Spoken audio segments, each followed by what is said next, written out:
Oh, this is like the legislature. Now I feel powerful.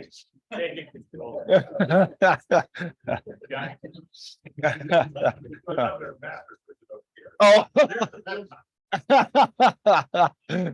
Well, wonderful. I'm gonna call us to order. I know the treasurer is here. He'll join us in a moment. And really thrilled. This is our second meeting. Steve is and thank you for providing the opportunity here. Are there any particular details like Wi-Fi access or anything that you want to? Governor, there is a Wi-Fi guest that anyone can sign on to and just follow the instructions and it gets them in.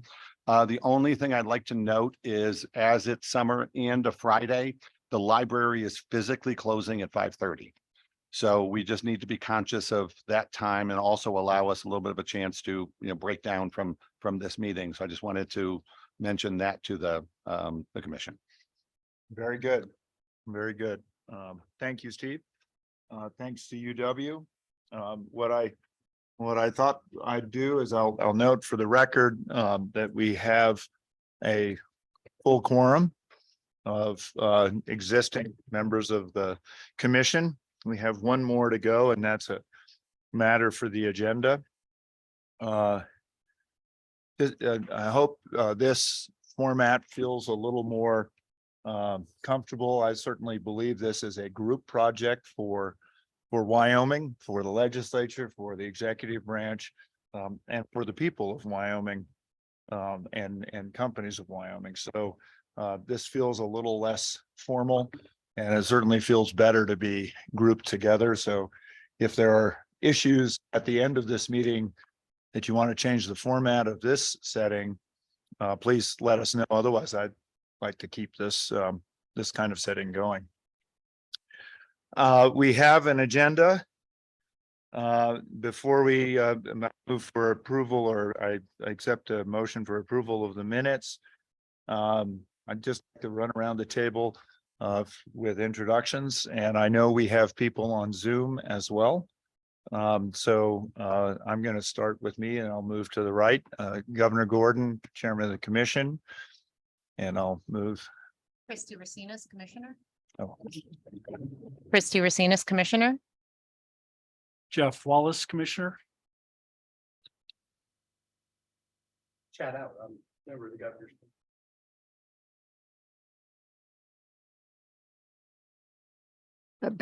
Betsy Anderson, and I'm part of Governor Gordon's office. Brandy Monger, and I'm with the Attorney General's office. Brian Erickson with the governor's office. Lisa Symes, Strategic Exchanges. Anthony Apollo with Rensa Games. Scott Moeller, American Crypto Fed DAO. Xiaomeng Zhou, American Crypto Fed DAO. Andrew Carpenter, Owlton, USA. JJ Seiler, Input Output. Joel Telpner, Chief Legal Officer for Input Output. Karen Wheeler, Government Relations, Input Output. Haley Nyson, Center for CBDI, sorry. I'm Steve Lupian. I'm the Director of the Center for Blockchain and Digital Innovation. I'm Brian Barr. I'm the coordinator for the Center for Blockchain and Digital Innovation. Senator Chris Roppes, co-chairman of the Blockchain Select Committee. Representative Cyrus Western, also co-chair of the Select Blockchain Committee. David Pope, Commissioner. Kurt Meyer, Treasurer and Commissioner. On and Brian, I just see us online. I'm given to believe that Flavia is going to be able to join us. She's not on as an attendee yet. But Okay. what we have heard is that she is planning to be. So I will note that as an excuse at this point for the minutes.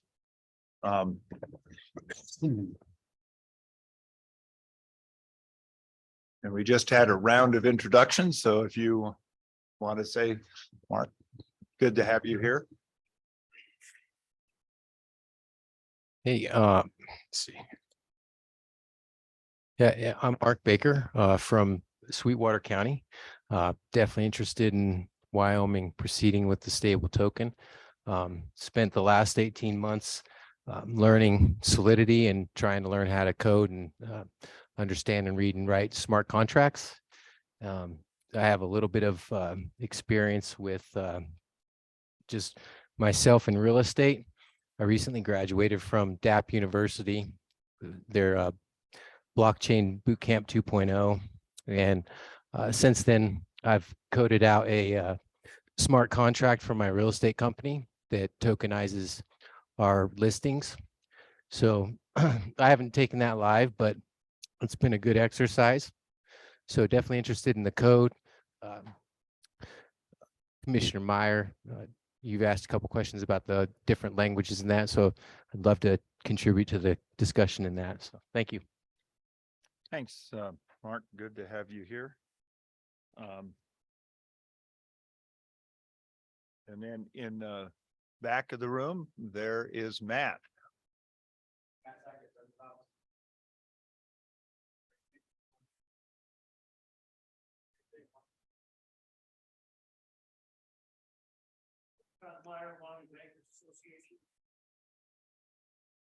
Well, good. And if there's room at the table, please feel free to come up. That's I'm Johnny Marchand with Intro Blockchain Solutions. great. Well, thanks. With that, has everyone had a chance to look at the minutes? If there are any corrections or changes, please, now's your chance. And if there are none, I want to thank my office for preparing these, but if there are none, let's have a motion. So moved. Thanks. Motion to accept the minutes. Is there a second? Second. Been seconded by the auditor, moved by Mr. Pope. All in favor signify by saying aye. Aye. That motion, nays, motion carries. With that, we can move on to the agenda. Are there any changes or additions to the agenda? If there are none, why don't we move on to a discussion of administration, budget, and expenses. I think the good auditor, I think you refer to yourself, and I'm not asking you to report, I'm just saying you refer to yourself as the fun police and Fun thief. fun thief.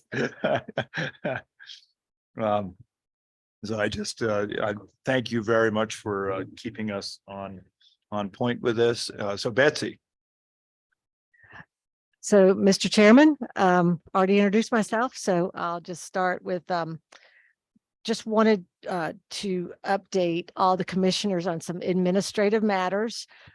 First off, the Stable Token Commission is now its own agency. We have created its own agency. It's agency number 091.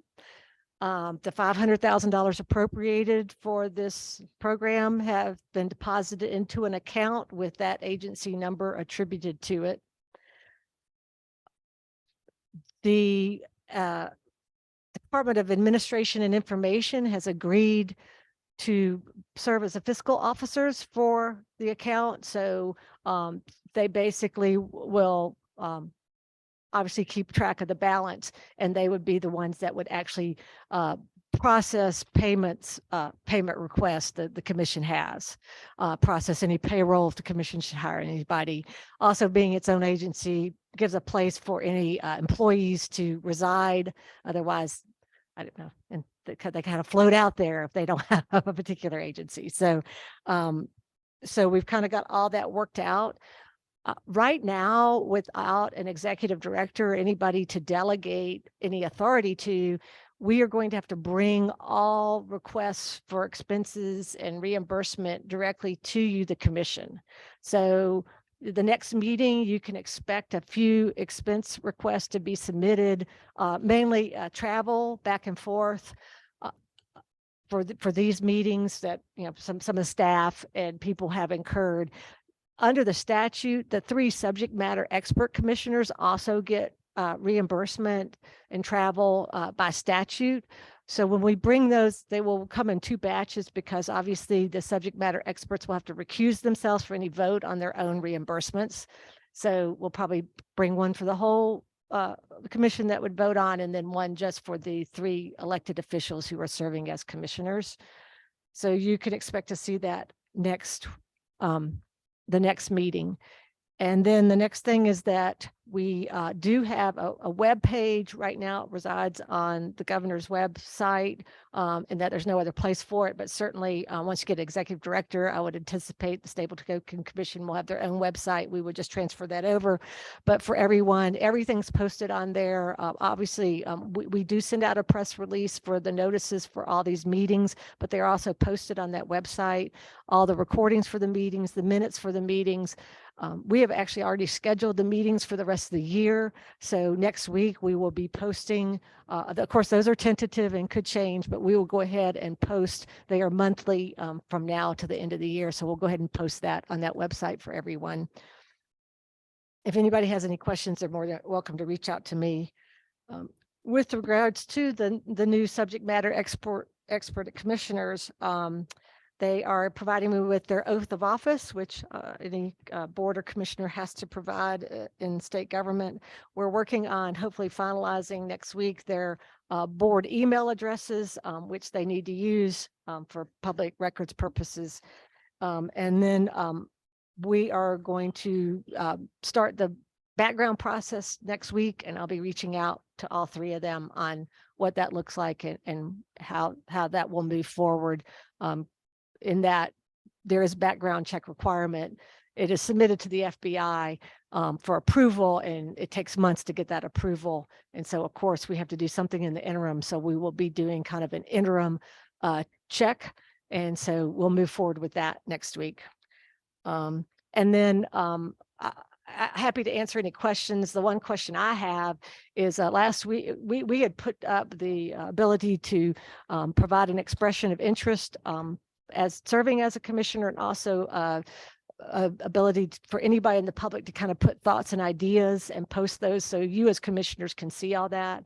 Last week you said you wanted to keep that open. I wanted to find out if you still wanted to keep those open.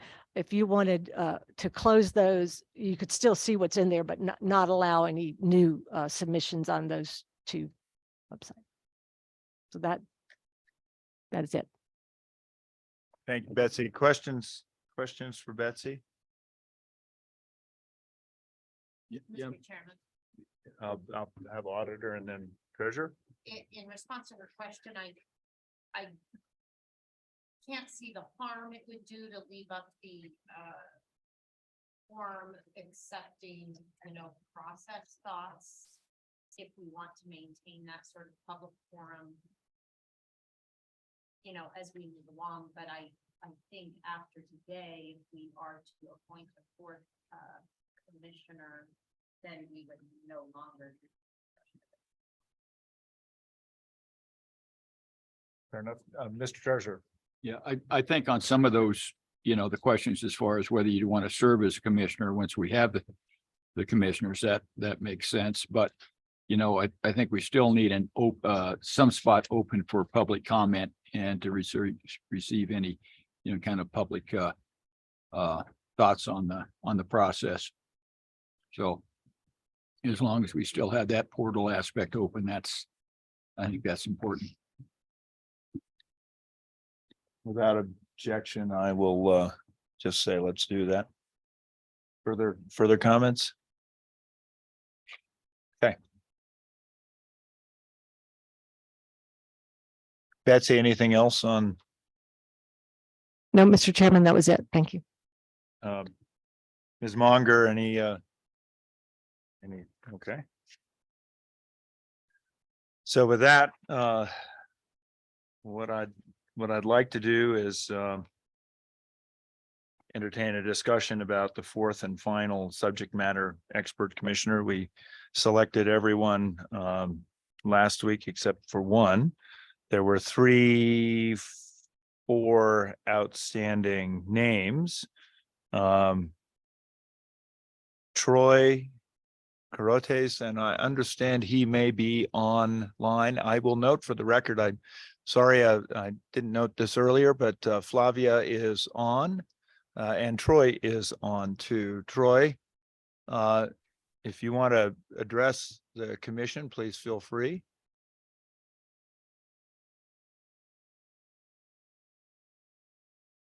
And we cannot hear you. It does appear you're not muted, so Are you able to hear me now? we can. Okay, excellent. And I'm trying to get my camera to work as well. So my apologies if you cannot see me at the moment. But thank you, Chairman, for the time. Thank you for letting me introduce myself. Again, I'm Troy Carruthers. I have been in payments for over 25 years, have represented retailers and the marketplace, as well as issuing banks during that time frame. But the majority of that time frame has been spent representing retailers and the point of sale, and therefore representing consumers. For reference for the committee here, for everyone present, I worked at Kohl's for 18 years, Kohl's department stores, and managed their payment program. I also was a member of the board of the Merchant Advisory Group. One of the founders of the Merchant Advisory Group was on that board for 8 years, served as a board member, served as vice chair, and served as the chair from 2018 to 2020. And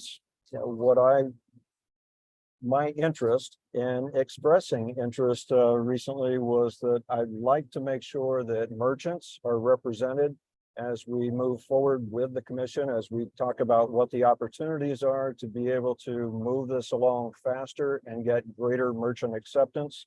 I just want to be able to facilitate that process, leveraging those contacts that I have across the merchant community and across the rest of the payments landscape. Thank you. Thank you, Troy. You got it. Thank you. We have Chuck Thompson. I don't know if Chuck is here today or online. He is not. Christy Robinson. Is Christy here today or online? She is online. Yes, Christy. I'm online. And can you hear me okay? We sure can. Excellent. I wanted to introduce myself to the commission. I'm a big fan of Wyoming's leadership in the digital currency and blockchain arenas. I am a tech consultant based in Wyoming and work with clients around the world. One of them recently with regard to blockchain on S&P Global Market investments, and another with a firm to launch digital NFTs and collectibles for Broadway shows. In that project, we were able to go from ideation to launch in 8 months, and then Series A funding in 4 more months. So most of the project work that I do for clients is enterprise work that is kind of wonderfully challenging, yet a little bit slow. My recent involvement in more Web3 technologies has been, I found, very exciting. So I would just like to be a part of whatever we do as a state and continuing to lead that effort for others. That's it. Thank you.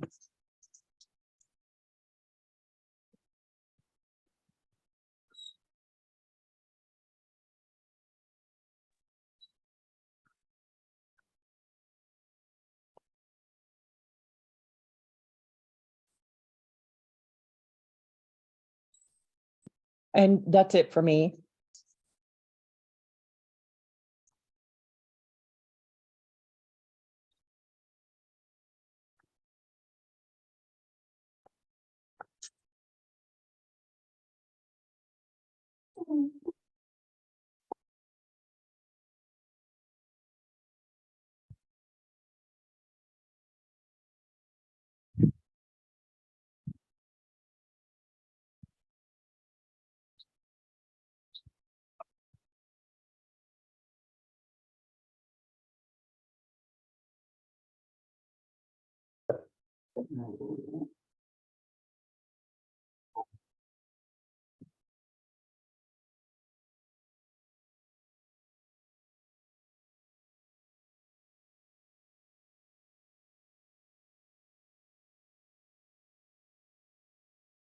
Joel, can you hear us?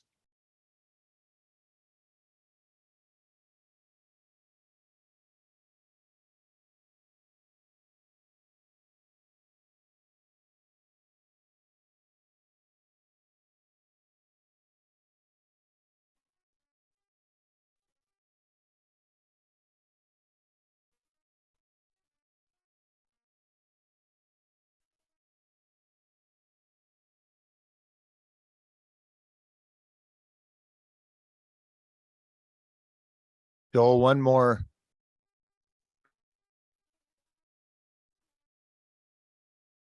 It looks like he's on, but.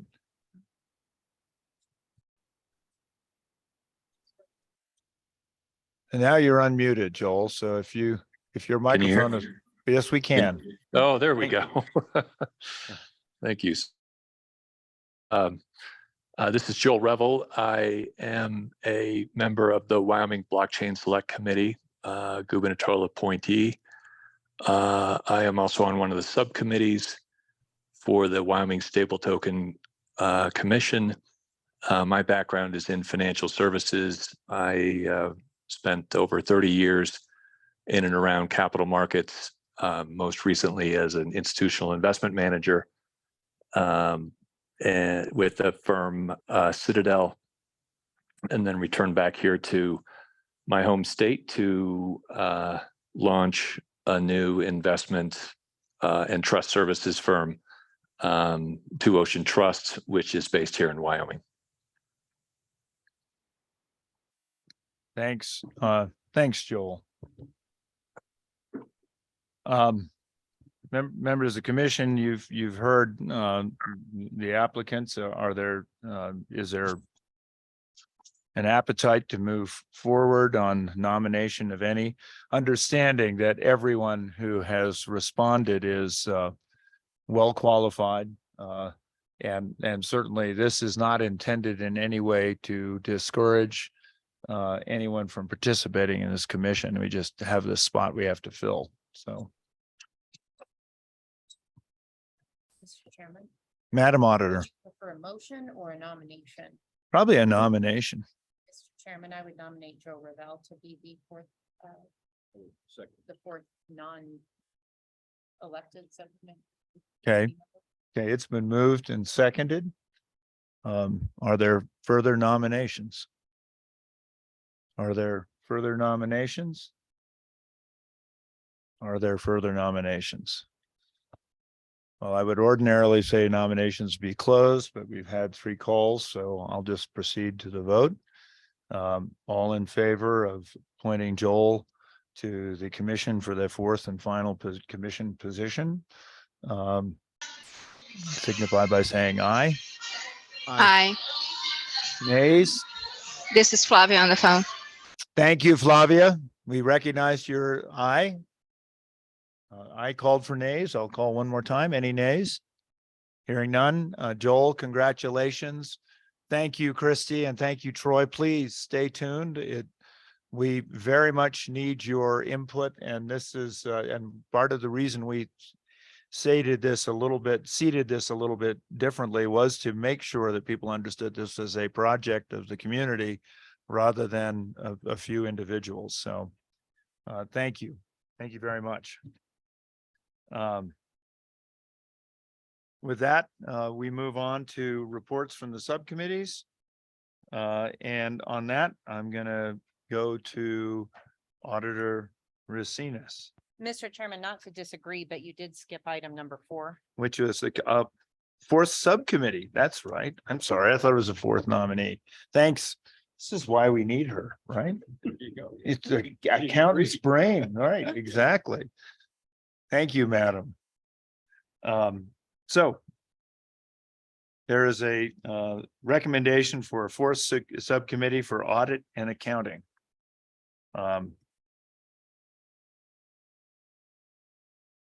Should I turn to you or should I turn to the treasurer or should I turn to Mr. Pope? Mr. Chairman, I guess maybe knowing where this came from or what the thought is that that subcommittee would do now might be helpful. Okay. Betsy. Mr. Chairman and Auditor, yes, I think there are just a couple of comments in this meeting and in subcommittee meetings about the audit, specifically the audit function and the need of having independent audit. And so it was just a discussion item. Would that something be the subcommittee that would make most logical sense right now is the legal, regulatory, and compliance, and that audit would be that type of function, but because of its independent nature, did you want to have a separate subcommittee? And I think that's just a discussion, and you might decide it fits with the framework you already have, or you might think that maybe we should have another group that considers that. And Betsy, to put a finer point on that, conversations that we had with the Legal and Regulatory Committee and Ms. Naves, feel free to weigh in if I misstate something here. The view was that there are two independent functions that probably ought to be considered at some point. One of them is outside securities counsel when that's appropriate, and then the other is an independent auditing capacity. Mr. Treasurer, I think this is probably in your bailiwick to some degree, in the sense that, you already have worked with a couple of the firms that have been recommended, but I think, Ms. Naves, if you want to just talk a little bit about that. I think we also talked about now may not necessarily be the time that we need that. It may come in due course, but we may want to sort of think about how we want to approach the selection of an independent auditor. Do you want to address the board, Flavia? Yes, of course, Governor. So, and I hope everyone can hear me well. For this token to be issued and trusted by the community, independence of not only the legal analysis behind the issuance of the token, but also the reserves backing each one of the tokens in circulation is critical. And I speak to that having had experience in a previous company whereby our token was fiat backed 1-to-1, and we provided monthly attestations through Deloitte, previously Grant Thornton and now Deloitte, so that the holders of the token were to know where the funds were, and that there was always 1-to-1 available at all times. To have that issued by the issuer, to have the attestation just issued by the issuer, does not provide for the level of independence that will be warranted for something like this. So the recommendation is, again, that we not only create an additional subcommittee that will discuss matters of auditing and attestation and the reserve management, but also to select an independent auditor at the appropriate time to be able to run these attestations, hopefully on a monthly basis. And those attestations are then made available to the public on the website. We can discuss at the time how to select that independent auditor and the criteria for selection. It will come in due course, but the trust in the process is the most critical thing about this. Holders of the token need to know that at the time of redemption, they will always be able to get their money back. If they cannot trust that that is available, the token will not have the adoption that we're looking to have. I hope this helps. Thank you. Ms. Navas. Yeah, Mr. Chairman. Mr. Treasurer. We, when we were You developing. might, your button's on, I guess. Yeah, good. Get a little closer. I guess when we were looking at the structure and the parameters of the token, after kind of developing that, and you'll hear it when, Brian Bishop is going to give us our overview on our reports. But we came to the conclusion that, in addition to custodial, in addition to an executive director, we probably have a compliance officer, and the audit did come up. And we felt that we needed one of the top 4 or top 8, whatever it is, auditing firms or accounting firms to have that independence and to verify and attest that actually we had the reserves and everything was operating the way it was supposed to. So, but right off, I think what we were looking at is that we are going to do what we'd call a beta test with a known trusted entities with our original token, and with that original tokenization that wouldn't be public, but it would be kind of a semi-private situation. So it has to have that independence in the audit phase. Yeah, and I think to a great deal extent in the accounting also. So with that, Mr. Chairman, it's really when we can afford it. And I don't believe that we're going to be able to afford everything that you'd like to have to stand everything up. But I think that we may be able to come to an agreement where people would do some of these things on a per piece aspect or a volume aspect, and not necessarily a yearly or an annual contract, but something that would be, as we rolled it up and spun it up and we started getting volume and getting the cash flow, then we'd be able to look at something down the road a year or so. Okay, thank you. Thank you, Mr. Treasurer. Thanks. Sorry, I keep turning my microphone off. Thank you, Mr. Treasurer, for that. Further comments? I think the matter here is, if we want to stand up a committee, we probably should select that at this point, or at least say we'll do it and select the committee at a later date. Mr. Chairman. Madam Auditor. I think the latter is a really good choice. Right at the moment, we don't have anything to audit or attest to, and we will not know what we are even asking someone to audit or attest for probably at least another 6 months. So I think we absolutely need that subcommittee, but we probably don't, I wouldn't think we maybe need to appoint that today. And then recognizing, just to keep this manageable and moving along, that one of the subcommittees will be sunsetted hopefully fairly soon. That being the executive director search committee. So maybe that would work well. And I think that's fine. I think my view, Madam Auditor, is that there may be some complexities to how this is going to be audited and handled. And so, having a group of people, and maybe it's just a group of people at this point, or 1 or 2 that are looking into what the requirements are so that we can kind of get a head start and not get to the point of, now we need an audit committee. What the hell are we going to do? So,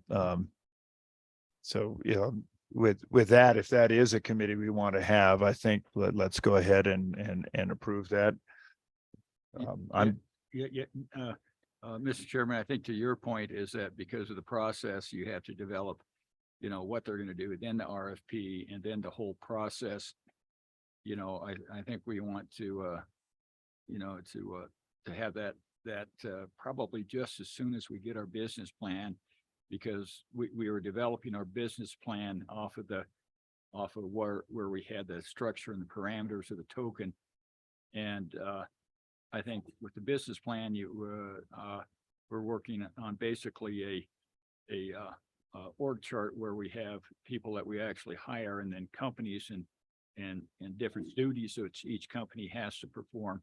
So we kind of define all of the duties, we define and define whether we're going to do it in-house, out-of-house, by contractor or by vendor. So that kind of gives us a timetable when we need to have that. But I think, sooner rather than later in a lot of aspects. I don't think we need it within the next couple of months, but we certainly should have that committee formed by, I think at the latest, the 1st of October.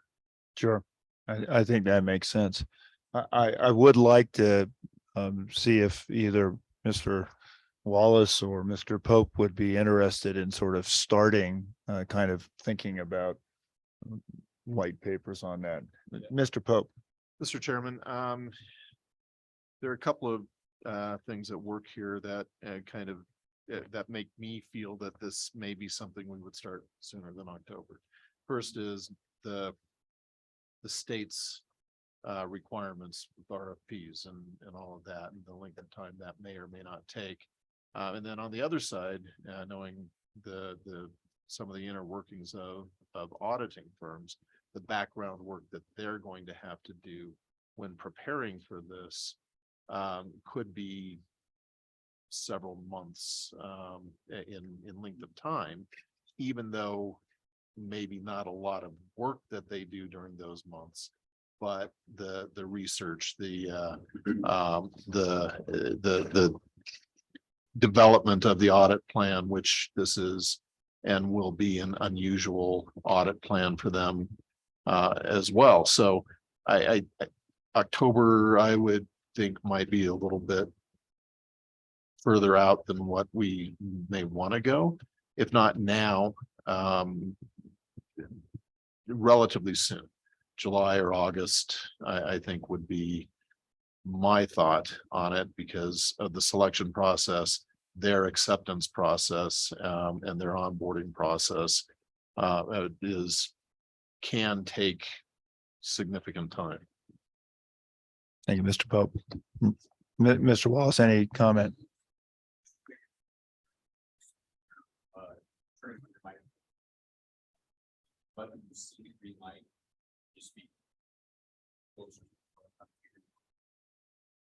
Thank you. Yeah, thank you, Mr. Chairman. I think I agree with most of what's been said here. I guess my concern is that I think until we know what our business plan is what product we're offering, it's going to be kind of difficult to, relay that to an audit firm as far as what we want them to do. I think getting a committee set up sooner rather than later is fine. And then, as we develop the business plan and know what it is we're ready to go. Yeah, I think that's my perspective, is at least people can start thinking about what capacities we're going to need and getting somewhat intelligent on what the particular challenges would be. So I don't think we have to necessarily appoint a committee today, but I would like to maybe have a couple of people willing to take a lead, at least in sort of thinking about that, and a recognition, I think I heard today, that a committee would be appropriate. Is that a consensus? Okay, well, I'm trying to handle this a little bit more casually for the time being. So without objection, we'll have a committee. Mr. Pope, Mr. Wallace, I don't want to put you necessarily together if you don't want to be, but seems to me that, you both are the second longest running members of this commission. So Yes. Governor, if I can share, I'll be happy to provide some insight to my fellow commissioners about some of the challenges we're going to experience in selecting that auditor. As it was previously said, not only auditing firms are not used to auditing products like this one, they also need to pass it through their committees due to the risk of the offering. And so gonna need a little bit of time to go through that. So I agree that we don't need to have someone selected right away, but we need to start the process. And happy to share some best practices as to how to engage with these auditors, how to advise them in, in the kind of offering that we have. The business plan is obviously critical, and we need to work in putting that in place promptly. That would advise, but at the end of the day, what they are auditing at the end of the month is that the number of tokens outstanding in circulation, the value of those tokens match or the reserves exceed that amount, so that what if, let's say that there are 10 million tokens in circulation, that in the reserves you have at least $10 million. That's what they're going to be attesting at the end of every month. And it had been a journey for my prior company to work with auditors, because again, they don't understand this type of offerings, is very new to them. And they need to understand our business case really well before they feel comfortable passing through their committee and getting this in place. So I'm happy to share, best practices and insights with the audited and attestation committee as well. Thank you, Ms. Naves. And then here. So please. Mr. Chairman, I just had a quick thought here.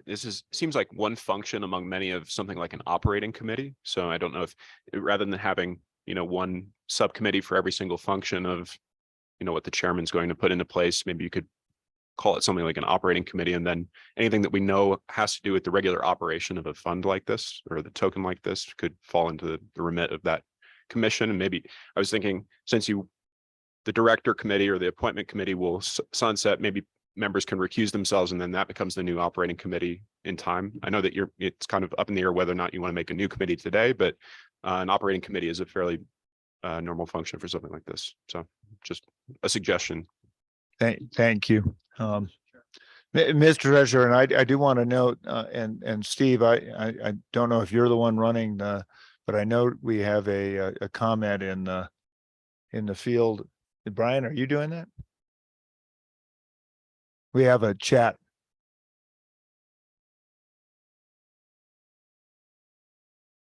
Okay. Okay, thank you. Mr. Chairman, sorry to interrupt, but when members of the public speak, just for minutes purposes, if you could reintroduce, so we can make sure we get that. Just for the record, JJ Seiler with input output. Yeah. Okay, Mr. Treasurer. Yeah.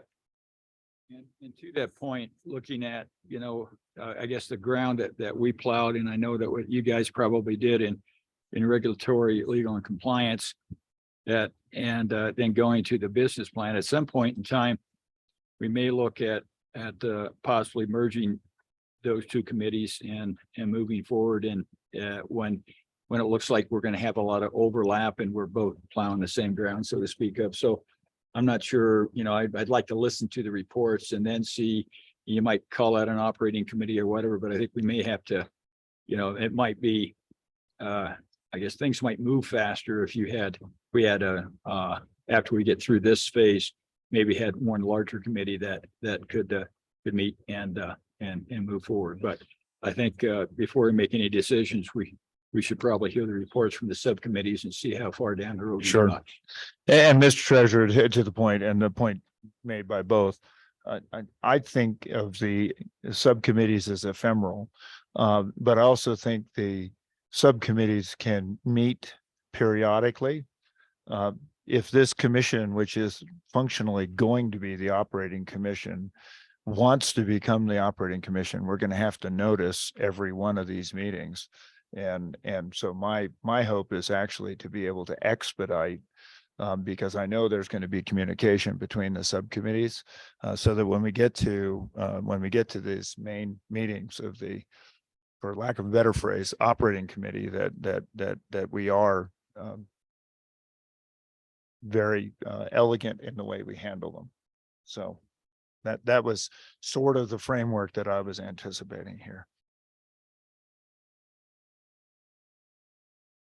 So anything else on that? Any comments online? Anybody else? Mr. Chairman, Mr. Co-Chairman, any particular points of view on anything at this point? Governor, the one thing I would add is that in addition to the auditing for compliance of funds, I think there will be a role for generally auditing the activities, the testing the blockchain compliance. It's another role out there of best practice that I know some of our experts are already familiar with, but it adds another level of best practice compliance that we'll want. That is again something that doesn't have to happen immediately, and that will depend on some of the technical selection, but it adds another layer of long-term, we'll call it compliance. Right. And this is something that, again, I believe Flavia is also very familiar with. Thank you. And Mr. Chairman, I think, one other thing that we probably will take up as we get closer to fall and have a better understanding of what it is we're doing will be tweaks that we might consider in legislation, which I think would be another piece of that. Further comments? Yes, online. Right, Mr. Bishop. Hey, Brian Bishop, independent security software contractor, security contractor. I'm also a member of the subcommittee on parameters. I would also like to point out that another important function to consider, not necessarily for a subcommittee, would actually be security audit. That's different from a financial audit, but it's very important when we're in the blockchain space. Thank you, Mr. Bishop. Further comments? Okay. With that, Madam Auditor, can we now proceed to your report? We may, Mr. Chair. Okay, so on the subcommittee regarding the hiring of the executive director, we have met and made a number of decisions. And when I say decisions, I fully recognize that the subcommittee cannot make its own decisions. But in the essence of moving forward, we picked a few directions to go, which will ultimately go to this committee, hopefully as a recommendation to hire someone. So knowing that this is a very dynamic and changing space, we also recognize, as has been mentioned, that we are the government and we have to operate within the box that government built. So getting an agency put together has allowed us to actually have a vehicle to put the appropriation in and pay someone, which we did not have before. So we're getting that set up.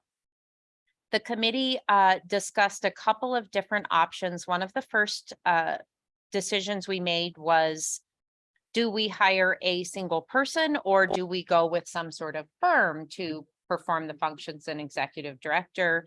The overwhelming desire was to go with a single person that can interact with us and be the one point of contact. We also recognize that we can move a lot quicker doing that versus going with a firm, which again has to go through the RFP process. So we're looking for a single human person. We also discussed that we would like that person to be here. Here meaning Southeast Wyoming, that perhaps that could be Cheyenne, perhaps it could be Laramie, but we are not necessarily interested in hiring someone remote on the other side of the country or one of the coasts or et cetera. This position will be set up as an at-will employee contractor, knowing the uncertainty of the future of this, not knowing what the structure is going to look into the long term or what the budget is going to be. This is going to be an at-will position that serves at the pleasure of the commission. No guarantees whether this will last 2 days or 2 months or 2 years, but that's the structure. We talked a lot about salary, and we are extremely limited in salary given the limiting appropriation, and recognizing that whatever number we chose within that appropriation, A, we have to leave some money for the other things we need to do. And B, knowing that even if we took the whole appropriation, we're probably going to be lower than what market might be. This is going to be a position that someone's going to really want to do. They're going to have to want to do it because it's not going to be priced at market.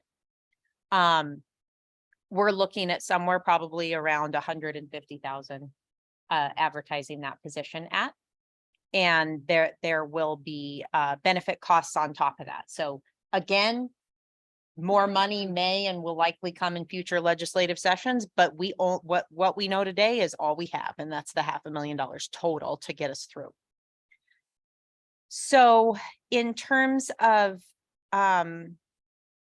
timeline, we expect to have a job description and job duties put together in the next week to 10 days. And that will be advertised in a variety of formats. It'll go out on the standard state website, but it is my understanding that there will also be a press release from the governor's office to really get the word out about this. And then we'll explore other proper channels given the type of position and really try to reach a little bit more nationwide, of course, again, given the unique position.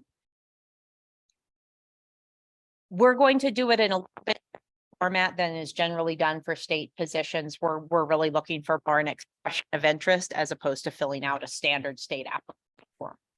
And again, to those of you in private practice, you're probably saying, well, of course, you're just going to take expressions of interest, but this is a little bit outside the normal process of what we do. So that's where that is going. That again, that announcement, hopefully we'll be out and put that out there within 2 weeks. That's pretty aggressive, but I think it might be doable. We think. Other conversations where this person is going to live in terms of office space. I think that the good senator is going to have some conversations with UW. I have had conversations with A&I, so we will definitely, we have options that to be worked out. We also discussed the issue of there will be additional work that probably isn't appropriate for the executive director. For example, taking minutes, setting up meetings, things that the governor's office, out of the kindness of their heart, is essentially doing at zero pay and on top of all other job duties. So we discussed two things: the possibility of adding interns in the future, both for some of those administrative tasks and or the more creative aspects of the project. And then we will shortly be looking at maybe a half-time admin person to take over some of the administrative tasks. So that was a very quick overview. Those of you that were there, please correct what I said incorrectly or add anything I missed, and I'm happy to take any questions. We're fast and furious, though. Questions? Okay, hearing none. I would note that the treasurer talked about a compliance officer. Ms. Treasurer. Yeah. And I did talk with our COO that we just hired here not too long ago, and he's actually a licensed broker. He's been a compliance officer for several different firms. But those were brokerage firms and weren't crypto firms, but he's, very well versed in know your customer and anti money laundering. So, to that aspect of compliance, I think that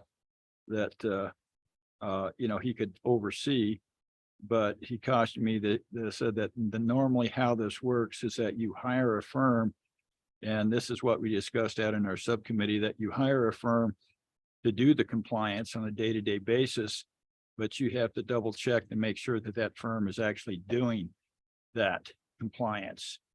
And this is where I hope that when we can get into, we can figure out some way where we can do this on a per transactional basis, rather than an annual contract. But we have to look into, the options that might be available in that area. But as far as just being someone that could overlook at it in the interim basis, probably, for the next 6 months or a year, I think that Norm LeBlanc could probably handle a lot of what's needed to have happen.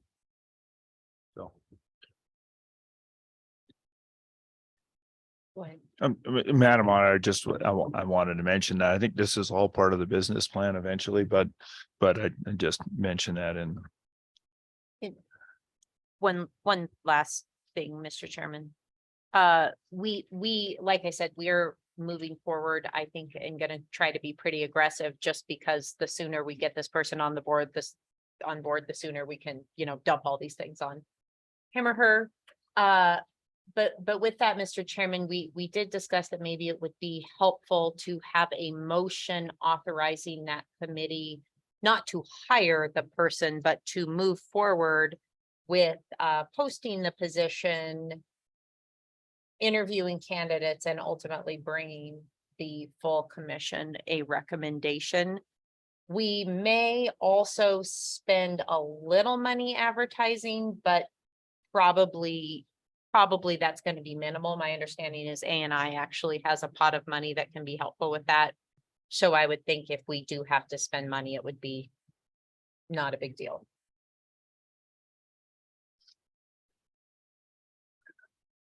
Okay, Mr. Chairman, that sounds reasonable. That would, I think, extend the duties of the subcommittee in the area in which they've been most well versed. And so I would make that motion. motion's been made. Is there a second? I will second it. Thank you, Ms. Naves. It's been seconded. Any discussion? Mr. Wallace. Just one quick question. I think the last meeting, there was some discussion about hiring a consultant until the executive director was hired. Was that discussed at the meeting and you decided against? So, Mr. Chairman, Commissioner Wallace, yes, that we did discuss that, or perhaps a consultant almost in place of an executive director. And again, one of the challenges is that pushes us into the RFP process with the state, which, gosh, done very, very quickly. We're looking at 60 to 90 days just to get somebody on board. And so that was really one of the, I think folks generally are leaning towards a single person regardless, but that was really the decision point is that process is very slow. And we have we are very explicitly under that law to follow procurement.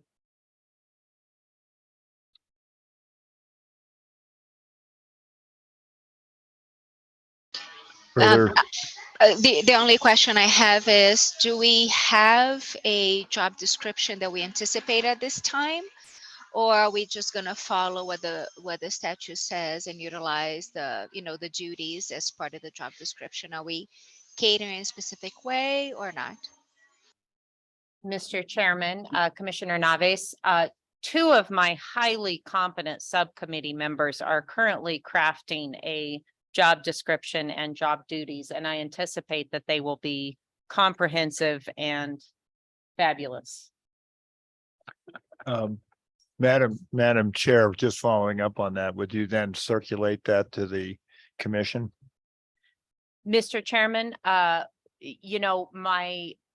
think initially we were just thinking of putting it through the subcommittee, but we could certainly send it out to all commissioner members. Obviously not necessarily to take action on, but if they, had comments or if we've missed something detrimental, that certainly would be helpful. Great. Thanks. Further comments? I see Joe's hand is up. Joel.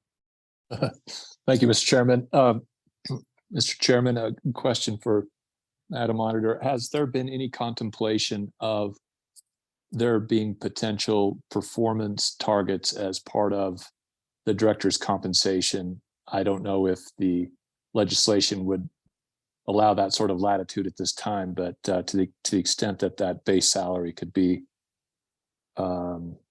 augmented with some sort of performance-driven targets whereby the profitability of the stable token is creating some additional revenue which might be tapped into. Thank you, Mr. Chairman. Please, Madam Auditor. Mr. Chairman, Commissioner Ravel, excellent question and one we considered. It's actually a legal question we're looking into. Performance compensation or I mean, to put it blatantly, bonuses are pretty restricted in state statute, except where they are explicitly authorized, like, for example, investment staff under the treasurers has specific statutory authorization. So we are what's that? We could sneak him. Yeah, so we're combing through regulations, but the initial read is that we cannot legally offer that. Yeah, and Joel, to put a little finer point on that, yeah, that was specifically a question that I raised with regard to changes that we might consider in the statute. Because I don't think we can offer that today, but we could if there was a legislative tweak on that. Okay. Further questions? Anything else, Madam Auditor? Thank you. Oh, motion's still on. Yeah. Okay, so we have a motion on the floor. We had one call for discussion. Second call. Third call. All in favor signify by saying aye. Aye. Aye. Nays? That motion carries. Thank you. Madam Auditor, is anything more in your report? So I'm going to give a bit of a report on the legal and regulatory compliance, but I'm going to lean heavily on my staff. So Chad, do you feel prepared to? It's a reminder, Mr. Chairman, that we were not there for that meeting. But you have, we can make some stuff up if you want. yeah, you do have the notes. Flavia was there, and so Flavia, just because there's been a lot of things, I really want to thank you very much for your contribution and sort of walking us through many of the issues that we were contending with.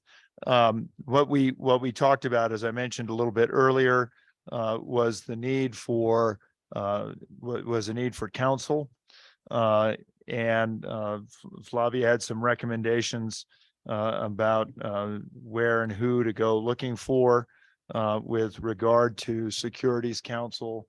Steve, I know this is an issue that you've raised from time to time as well. And the issue here was really understanding that any kind of lift like this is going to be one that is going to be heavily scrutinized by virtually everybody in DC. We also talked about the auditor. We've already talked a little bit about that. Flavia, do you want to kind of cover a couple more areas that we talked about? Yeah, of course, Governor. So to the point about Securities Counsel, so similar to the auditing function, it's critical that you have independence on the legal analysis underlying issuance of the token. As the governor mentioned, obviously, we're going to be attracting a lot of interest from federal regulators about this. Wyoming is the first one to do this, and with it comes a privilege and it comes a burden, right? You're the first state to try to do something like this, which is amazing. And you're the first state to do something like this, and everyone's going to ask questions. So what you do at this point is look really to ensure that issuance of that token is not going to be triggering any federal laws pertaining to securities. I know how that process goes well. I dealt with the Securities Exchange Commission for 2 years while my prior company was attempting to go public, and several questions were raised around whether the token that they issued was a security. It all depends on the way that you market the token. What is the expectation that holders have when they acquire the token from you?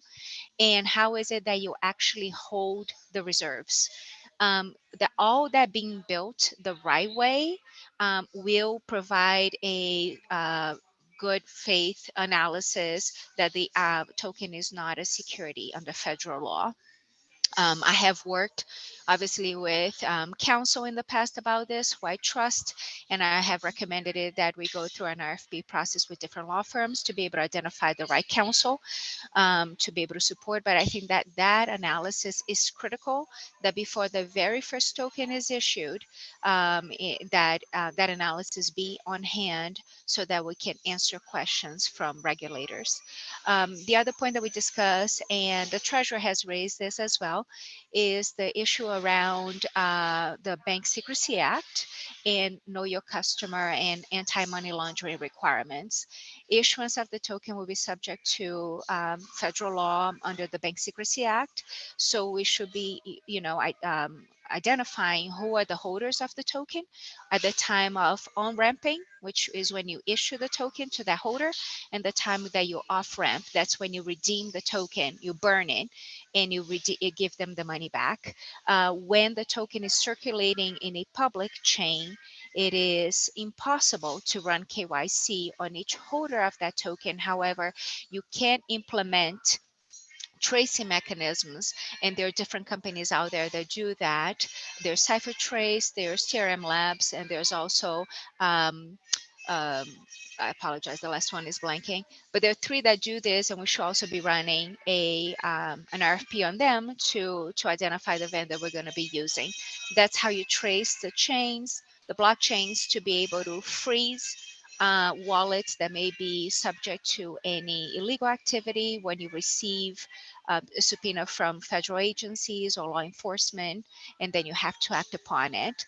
But that comes within the scope of the compliance officer that the treasurer mentioned earlier that will need to be appointed, and it will run, to the earlier comment about operations, some of that side as well, including information security and ensuring that we do also auditing on information security for the chains in which the token is made available on. So we discussed mostly that identification of counsel to be able to run the securities analysis, as well as how we're going to be running KYC on the holders, and how we're going to be able to trace the holder in the chain and be able to comply with law enforcement subpoenas. So that's pretty much what we discussed during our last meeting. Yes, thank you, Flavia. And then, we also had several discussions, some which may be a little bit abrupt, but we talked about public versus private chain. Our estimation was that we would need to issue on a public chain rather than a private chain. We also looked at the reasonableness of being able to issue by December 31st. I think the effort would be there, we would try to issue by the 31st, but the practical implications were that might be very, very aggressive. We also talked about whether we would issue strictly in Wyoming within the purview of the state only, which would preclude the feds from interfering, and then gradually move it out of the state boundaries. And as Flavia talked about, we talked about the AML KYC aspects. We also talked about potential changes that would need to come to the bill to make it a more than just a novelty. So I think all of those pieces were part of that discussion.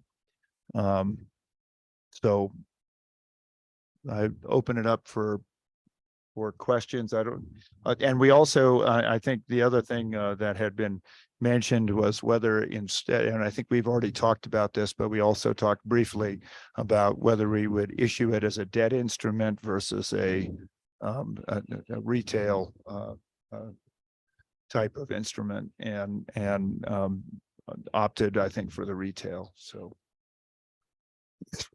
Mr. Chairman, if I may add yes, a couple of comments, Joel Telpner from Input Output. I think it is likely that there will be a number of battles ahead with various federal regulators, but of all the states in this country, I think this is the one that's best equipped to handle those fights. But I do believe that among the challenges, security laws considerations is only going to be one of them.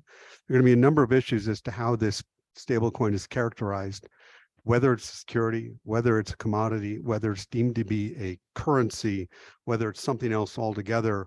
There are going to be a number of regulatory considerations that will come into light as you move down the road and think about the best way to structure this stablecoin. So I do think that while it is appropriate to utilize expertise, including that of outside counsel, it's probably ill-served to only look at this from a security laws perspective. I think you need to do it from a much broader standpoint. In addition, we are seeing a number this year of potential stablecoin legislations, initiatives moving forward in Washington. That happened last year. None of them made it very far, but this year, potentially, there is a better probability of some of these regulations actually getting legs and moving forward. So as part of the process, I would also suggest working with people on the Hill that are proposing various stablecoin regulatory legislation now to make sure that the best you can, all of those proposed legislation take into account what you're trying to do here in Wyoming, and to the extent you can do so, will lessen over time the potential battles you'll have at the federal level. Thank you. And would you identify your name just for the record? Sure, please? Joel Telpner. I'm the Yep. Chief Legal Officer of Input Output. Yeah. Thank you, Joel. I think all very, very correct. I think one of the considerations we had is making sure that well, I guess our concern was that there are several vultures waiting for failure of this to swoop in and say, see, that's why you don't like Wyoming. And so that was our view was perfection can be the enemy of the good, but speed can be the enemy of both. So we wanted to make sure we did it right. So thank you for those additional comments. Chris, or Senator Rothfuss, sorry. Thank you, Governor. And I would just note, and I think many of the folks in the room that have been following this understand that Senator Lummis's office has been engaged in all of the work that we've been doing with the Wyoming stable token. And so they're very sensitive to watching the legislation that's being drafted and being worked on at the federal level, and how that might impact or influence what we're doing here with the Wyoming stable token in the state. My understanding at this point is that we're still doing all right, that we're still in the right lane with what expectations are, but obviously, and I think everybody understands that you don't know what you don't know at the federal level, but it is certainly being watched, and we've got a good partnership with Senator Lummis's office on this. And I would also note that not as part of the committee, but just as a chairman and past experience, I have had conversations with members of the FDIC board and members of the Federal Reserve Board as well. So we're trying to keep those lines of communication very much open. Further questions, comments? Betsy, I know neither you nor Chad were there. It was Rennie. I'm trying to think if we missed anything in that discussion. I think that's pretty much it. Brandy, you were there. Governor, and looking over the notes, I think the other issues, it looks like maybe executive director and business plan things, which I think business plan is on the agenda. So probably you've already talked about the executive director. But that is, and then I believe Steve was there if he wants to add anything.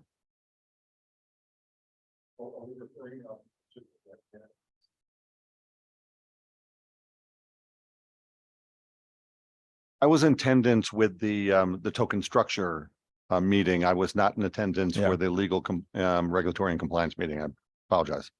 Right. Commissioner Wallace, were you there? I had the wrong name. Sorry. Yeah, I guess the only comments I have was, in my mind anyway, part of the biggest part of this meeting was discussion of how we develop the business plan and as far as designing the token and what the purpose of that token is going to be. And that, to me, is like one of our priority duties is to choose what we're trying to design here to begin with. I think that's, we have to do that before we get a business plan written too. Yeah. So with that, I think after we had a conversation with what the treasurer's subcommittee was, I'd like to come back. We're going to talk about business plan, and as part of that, it's the type of instrument and so on. So if there are no further questions for me, I will turn it over to the treasurer. Mr. Chairman, Governor, I just want to say it was a great pleasure to work with our subcommittee. We met a couple of times. I think we generated well over 30 single space pages of notes and of what we're trying to do and what we think we should do and when we can kind of roll out different things. And I just say that for the most part, it's going to be an evolution in this. That the first thing out of the chute, you're not going to have what this thing will probably look like 3, 4, 5 years down the road, or even 3, 4, 5 months down the road. But I want to thank Flavia Naves and Byron Bishop and Joel and everybody else that happened to jump in. But Brian volunteered to take notes and keep us on track and let us know what we have done and kind of let us guide to where we need to go. And because Brian was so good at that, I'm going to let him give the committee report. So Brian, you're on, and then we'll have some discussion, I hope, from both Flavia and Joel after this. Everybody, I think, brought their A game. We kind of worked like we are around the kitchen table, and everybody acted like adults. I didn't even have to go in and do much at all. We just worked very, very well together. It was a joy. Brian, you're on. Thank you for the kind words. Yeah, so I'll give a progress report on the subcommittee on token parameters.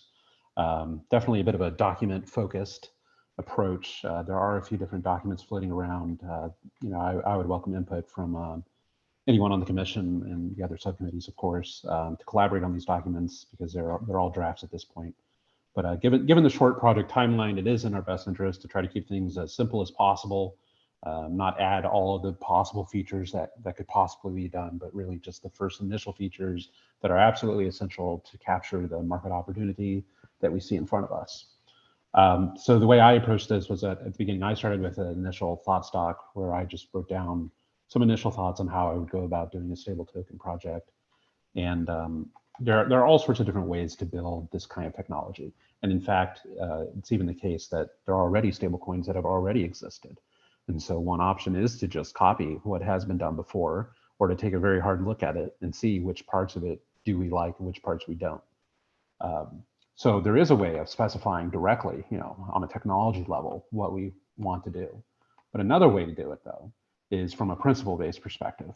And at a high level, those principles, which again, subject to discussion, generally could be things such as compliance, privacy, security, independence, permissionless innovation, the performance of the system, opportunity for the growth and further expansion of the system, open source, APIs for third-party software developers, and then also another interesting principal aspect of discourse on the open versus closed beta launch, which has been previously mentioned today as well.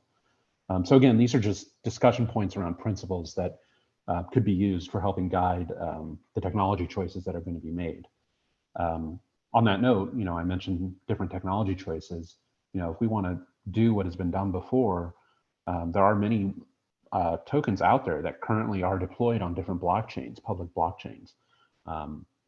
Perhaps most popular, most famously, ERC20 is very well known at this stage, but there are many other options, including on federated side chains that are public, or layer ones, layer twos, all sorts of options, as well as different structures though, such as electronic cash or e-cash, such as OpenCBDC, which was a prototype built by MIT, Chaumian eCash, which was the original electronic cash developed in the 1980s, commercialized in the 90s.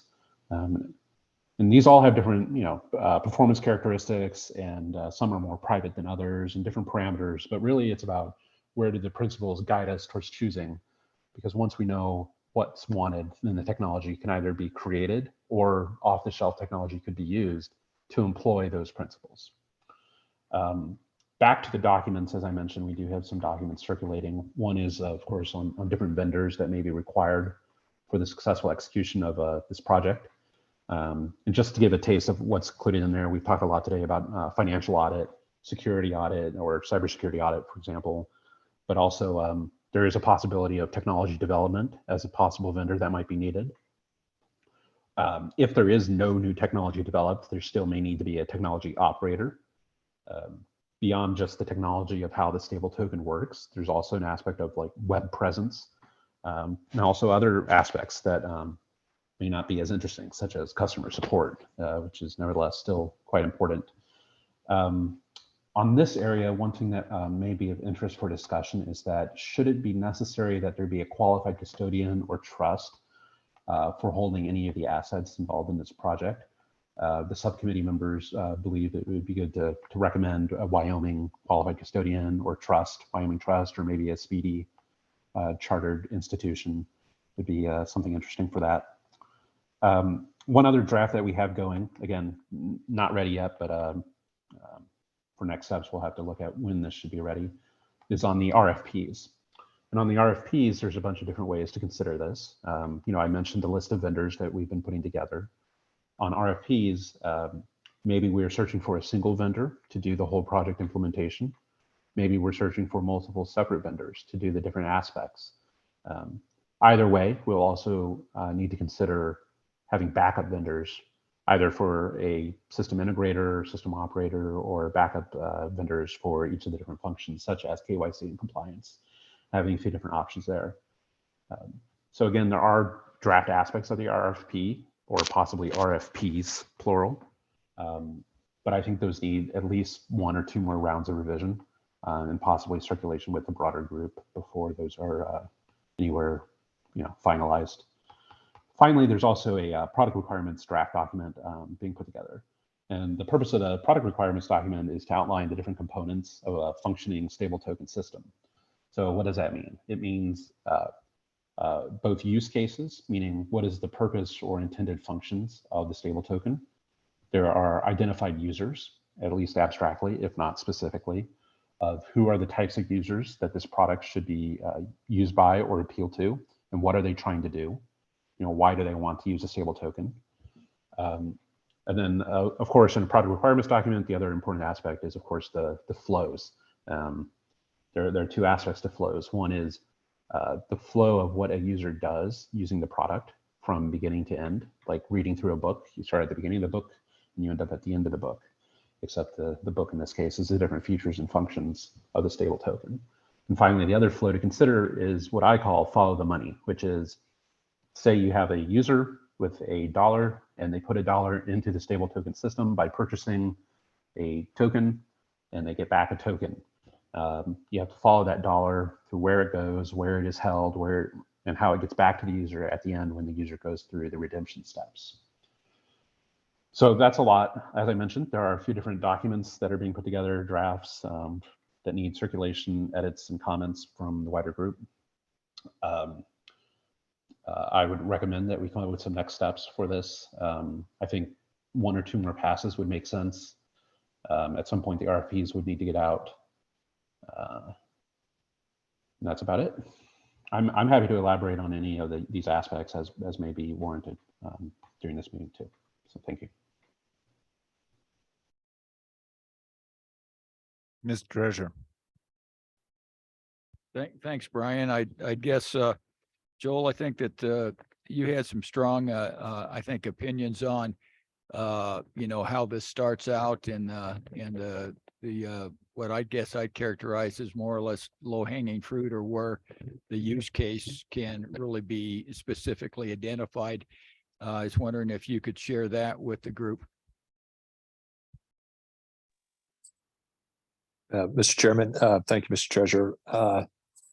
Yeah, in addition to Mr. Bishop's comments on the kind of more technology-oriented side of it, the subcommittee was also focused on the sort of market acceptance and adoption. And our view is that there is currently a market opportunity for a stable token, such as the Wyoming stable token, whereby you've got sort of two very large incumbents existing in the marketplace, one of which is offshore and is perhaps characterized by not being quite as transparent as and as clear in its regulatory oversight as the U.S. institutional market would prefer. And then on the other hand, we have a domestic incumbent that has done, I think, a better job of being more transparent and buttoned up in its operations, but its status with the federal regulators is unclear. And what may or may not happen to an existing stable token should the SEC or some other federal agency decide to kind of change the rules midstream. And as a result, you have market share moving from the current domestic kind of market share leader to this offshore player. My opinion, and I think the subcommittee shares this opinion, is that there's an opportunity to step in here with a stable token that is initially oriented toward the institutional side of the market, which is effectively the stable token being a step from fiat currency toward distributed ledger technology and all of the possible commercial opportunities that come with that, other crypto, other decentralized opportunities where you need a stable token to sort of enter into that blockchain sphere. There is an opportunity to create a vehicle which is domestic, more transparent, more clearly audited, and the reserves, the clarity around the reserves and what the reserves are invested in, and has more clarity vis-a-vis federal oversight. And so that was our thought, or at least my thought that I was sharing out with the subcommittee in terms of an initial approach to the marketplace, is to try and position ourselves in that niche. And then, of course, down the road, there will be other applications and other opportunities for further growth. But there seems to be an immediate need and market opportunity for something along those lines. Thank you, Joe. Flavia, do you have any, I guess, general comments there about? Yeah, thank you, Treasurer. I think that Brian and Joe already shared most of the discussions. One of the things that we also discussed is, for example, how does one get access to that token, right? Where do you get it from? We discussed even like, is someone going to call the treasurer's office and say, I want to buy a token from you? That's not how it's going to be, right? They're going to have to make a request somewhere, create an account, be KYC'd, for that token to be issued to them. So to Brian's narrative about the things that we're thinking about, and the product flow and the flow of funds, because there are two different flows, like Brian noted. One is the product flow and the other one is the flow of funds. We're thinking from this product end to end, from someone actually saying, I want to buy it, I want to get access to this token. Where do I go to and what do I need to do? And if they want to redeem the token, where do they also go, right? So that pans into the product flow and how we're thinking about this. What Joe also raised is critical and goes into the business plan, which we've been discussing, is this phased approach to launching and implementation. Perhaps phase one is targeted at a certain type of accredited or institutional investors that are going to have a very specific use case. And we target that to be a 6-month trial to see how the adoption is going and how our systems are reacting to it. And then from there, you grow into phase 2, and then you grow into phase 3. But then you need to understand what are the parameters for success from moving from one phase to the next. Again, going back to the point that I made earlier, this is, we're the first state to do this. All eyes are going to be on us. We want to move steadily, but we want to move with care to make sure that we're doing everything the right way. So this is part of the business plan that we've been discussing, of thinking about these phases and what is the use case, who is the customer base, how they're going to be approaching them, how we're going to make sure that we're being successful, what are the parameters for success, so that we move to the next phase. And then the next phase with the ultimate goal of having this, again, within Wyoming, within the United States, outside of the United States. But Joe brings a very, very good point, and which is again ensuring that we're distinguishing ourselves from the two existing private issuers that are out there in the market. One is international, the other one is domestic. And if anyone can think back of March 10th of this year, when Silicon Valley Bank went down, the domestic issuer experienced a substantial amount of number of redemptions, which were all met, but also experienced a pivot from issuance into the international issuer, again, with concerns around the reserves and how is it that the US banking system will be able to accommodate the reserves going forward.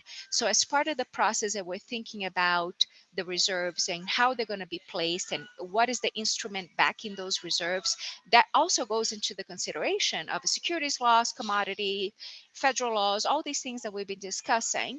Having the instruments that back the reserves is critical to provide that trust and that security that the reserves are protected and that redemptions will be met upon request.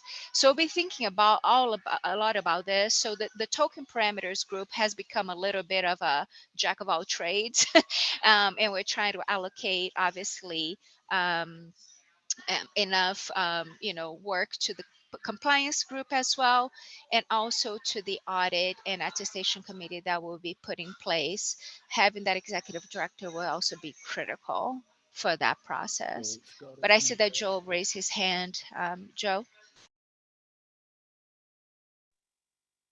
Mr. Chairman, Mr. Treasurer, if I could, I just wanted to, one of Ms. Navez's comments reminded me of a very important point, I think, back on the idea of the commercialization and the adoption of this and the market opportunity, which is that we will need to create an incentive for the institutional, kind of the key institutional players to want to adopt our stable token or use our stable token as a part of their process, whether it be moving from fiat to other crypto or accessing some kind of distributed ledger technology, whatever it is. There needs to be an incentive for adoption of the Wyoming stable token. And does that mean that there needs to be some business development efforts that are stood up alongside all the other important functions we're talking about, such as compliance, et cetera, mindful of making sure that we stay within the lanes of the proper security laws? Is there a way for us to create incentives for those kind of key institutional players, such as the crypto exchanges, the crypto custodians, and the liquidity providers, to want to use the Wyoming stable token? So I think that's a key consideration for us as well. Thank you, Mr. Chairman. Mr. Chairman. Still, Mr. Treasurer. And to follow up on that, we did have some discussions about what kind of incentives might tip you over into non-compliance in different areas, in securities and different things like that. So, I think we're to the point that was made earlier.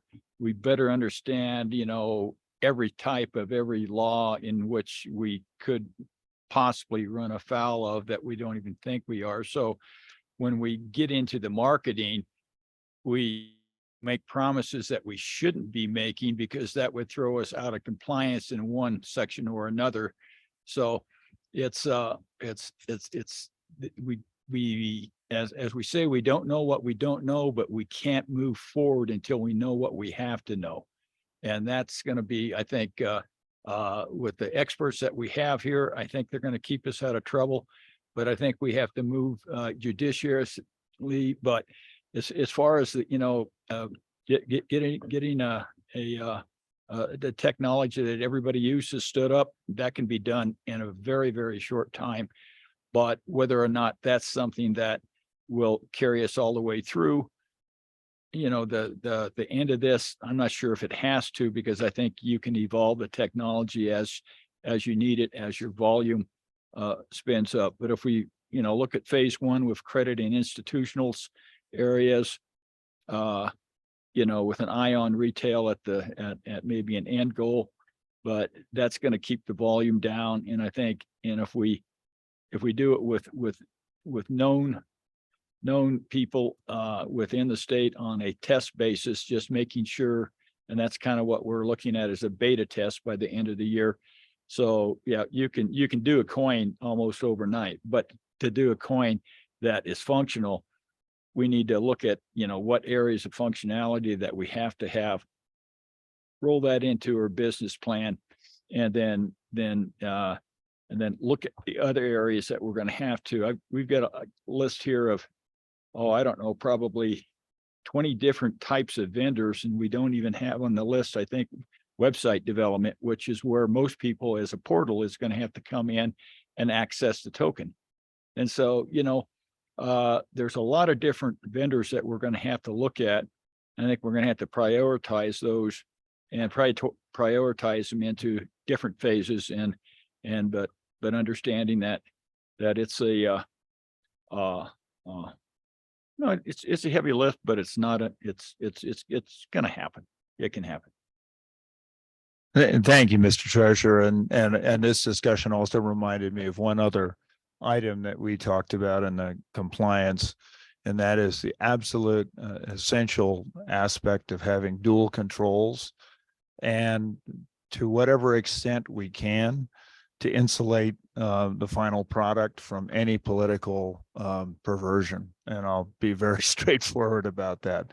If it resides in any particular office, the temptation is very strong.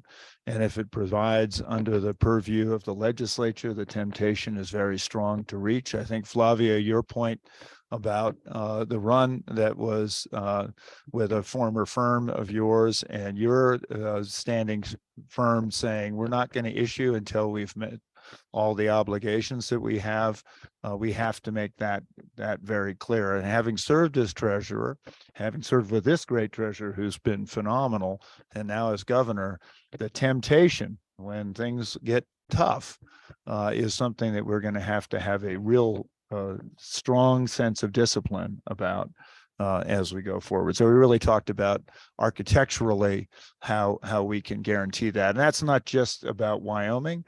That is, part of the underlying security of the issuance at the end, to note that there are no vulnerabilities to being able to meet the obligations of the issuance of the coin.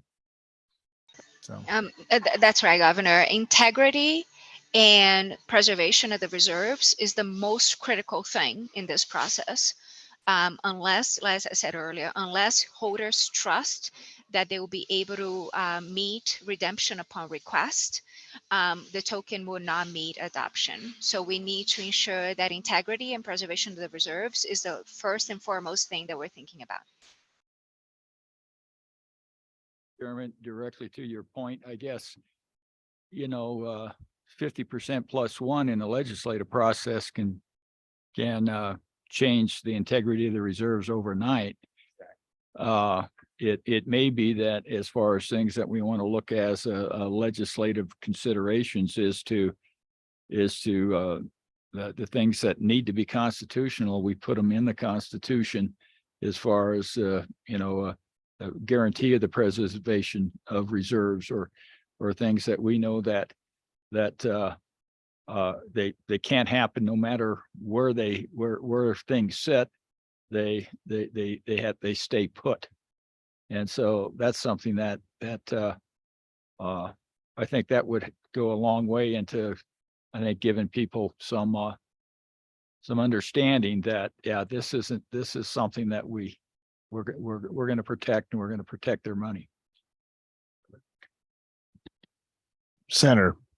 Thank you, Governor. And this is an area where I think the select committee has a role of trying to find ways to strengthen it. We've talked about this a number of times. The language in statute was an attempt certainly to make it as strong as possible. And specifically the language of that the token represents a US dollar held in trust on behalf of the token holder by the state of Wyoming, to indicate that the ownership actually remains with the dollar owner as opposed to the state, was the strongest wording we could come up with. And we would struggle as a legislature to change that without having a property obligation back to the token holder based on that. So forward looking, we would have to honor that obligation. The challenge, though, does come to some of the nuances of, we could change it from a point forward, and then that could potentially break the system, even if it didn't break it for those that already were token holders. So anything we can do that would strengthen that, and certainly a constitutional revision would strengthen that, that would obviously be very challenging from a legislative standpoint, and to provide the necessary information. But if there are any ideas on how to strengthen that even further, my co-chairman and I are certainly willing to take that on. Are there further items of discussion? What I'm going to propose here, and I feel that we can do this, is that we take a little bit of a break. We'll come back to talk about business discussion. And Steve, go ahead. Mr. Chairman, perhaps a question. There is we met as a token structure task force subcommittee last week, and we discussed putting a list together of various design directions we could go with this token. And they included institutional settlement instrument, which has been discussed at length so far in the last committee. But we also discussed things like tokenizing bonds, tokenizing deposits, tokenizing money market funds, and even going as far as creating a retail token. It sounds to me from the last reports that this committee has settled on a direction of doing a institutional settlement token that would compete with a couple of current offerings, such as Tether and Circle. Is that the direction that this commission has decided on? Because I was under the impression we were going to explore various potential architectures, make a recommendation to the commission, and then move forward from that standpoint. But it seems to me that we've already made a determination and are already moving forward. Steve, I don't believe we have made a decision. That's certainly where a lot of this discussion has, pardon the expression, settled, but I don't believe that is. And I think, like you, what I've been doing is kind of putting together a list of to-dos so that our next meeting, we actually have pros and cons presented at each of these options. My point to take a break now is just to kind of think of it, have a moment to think, come back, talk about the business plan, the elements that are kind of there. And then I was looking at kind of walking through the list of various options that we've got placed before us, not specifically technical, what chain we're going to put it on or anything like that, but more what the issuance would look like, what's the benefit. And I was going to recommend that we have people volunteer to present a pro and a con for the use case of saying, let's do it at the state level versus a general issuance. Is it a settlement instrument, or is it some kind of a retail instrument? I guess I wanted to sort of line those out so that when we came back together, we would have meatier conversations about that. And I see Flavia has her hand up, but Steve, if you want to respond, please. And I also see the treasurer has his hand up. Mr. Chairman, it just, we haven't had a report on the subcommittee that met on token structure. It sounds like we had a report on token parameters.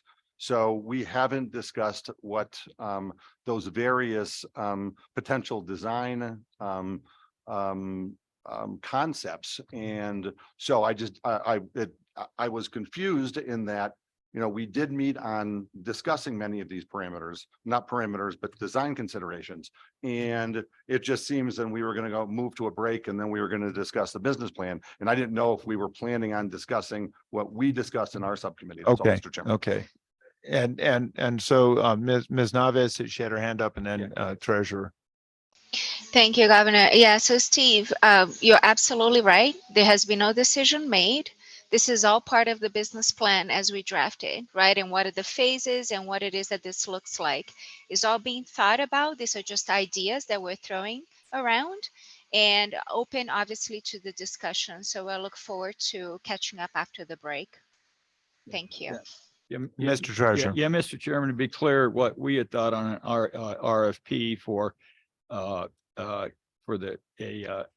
token or blockchain development firm or token development firm would be that we wouldn't define what type of technology was going to be there, you know, that it was open. And what we were hoping to do is to leave that open so any of these things could be brought back on an RFP, and then we find out what the interest is. Then we go ahead and look at those different areas, but realizes that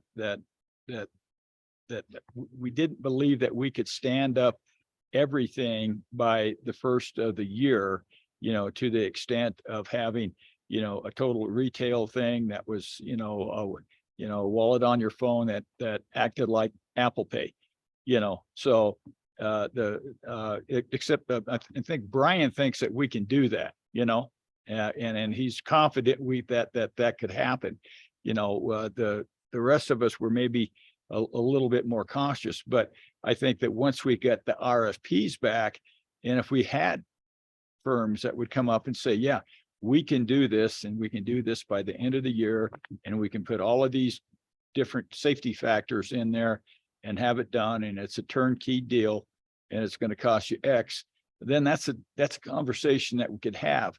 But until, you know, we have those, I guess, optionalities, you know, it's still hypothetical. So what we wanted to do is ask for the hypothetical in an RFP, and when it comes back, then we'll actually have things that maybe can turn into something. And then we have to look at the RFP as to whether or not, do you want to have an RFP on a phase 1, 2, 3, or just what? So those are kind of the things as we move forward to keep that optionality that you're talking about. Because we're not dismissing anything, you know, and we're not saying that this is going to be an ERC 20, you know, and you can stand it up in a matter of days, or whether it's going to be something else that's going to take longer, you know. But, you know, those are things that until we get RFPs, then, you know, then we don't know what our optionality is. We do know one thing: we were charged with you know, basically minting a coin by the end of the year. But we wanted to say we're gonna mint a coin, and we're actually going to test it to see if it works. And Mr. Treasurer, not to correct you, but the main sticker for me in the bill that I vetoed was issuing a coin by the end of the year. We talked about endeavoring to issue a token. So I just want to make sure. But we do think we can issue a token by the end of the year and test it. Right. Yeah.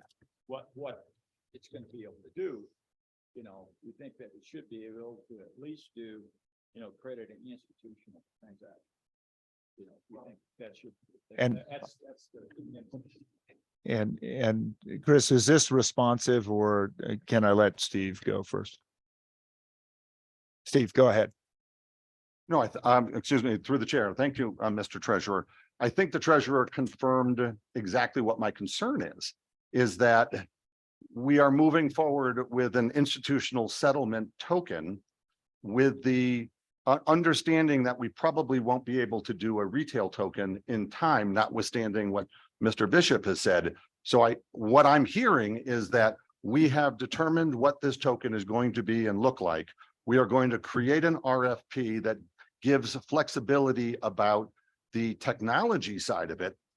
But what I'm hearing is we are creating an institutional token which will be utilized to do exchange and settlement for financial institutions, which is exactly what Tether and Circle are doing. So that was exactly my concern, Mr. Chairman, is I think we've determined what this thing is going to be. And if that's the case, and I have no objection to that, then I don't suspect we should be discussing, what this thing could look like.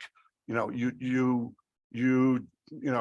hearing we're going to create an RFP, and I appreciate that, but that's like going to a contractor and saying, I want you to quote on building this building. I don't know if it's going to be a garage, a hospital, or an apartment building, but I need a quote on building it. And if we've determined it's an institutional settlement token, then I suggest that the commission vote on that, and then we all move forward on that. And Steve, I think that's well put. I will we maybe take that right up after the break. But Chris, please.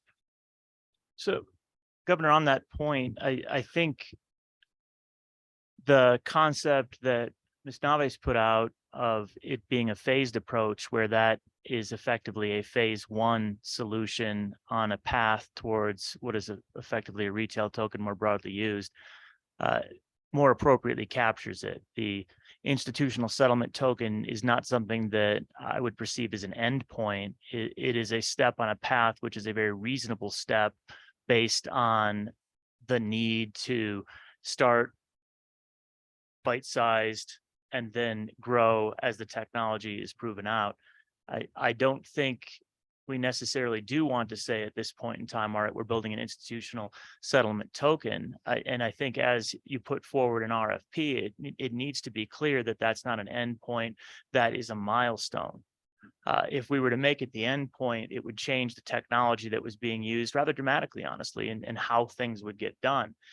If you couch it in terms of it being a milestone, certainly as part of the RFP, then as the architects are working on it and thinking through how it would proceed, they would recognize that this is a use case on a pathway towards something which is going to be more broadly used. So I think it's important that while that's a great milestone step, we not see that as the end zone. We see that as the first down. Thank you, Chris. Yeah. Didn't say that. I tried. I couldn't get it done. Yeah.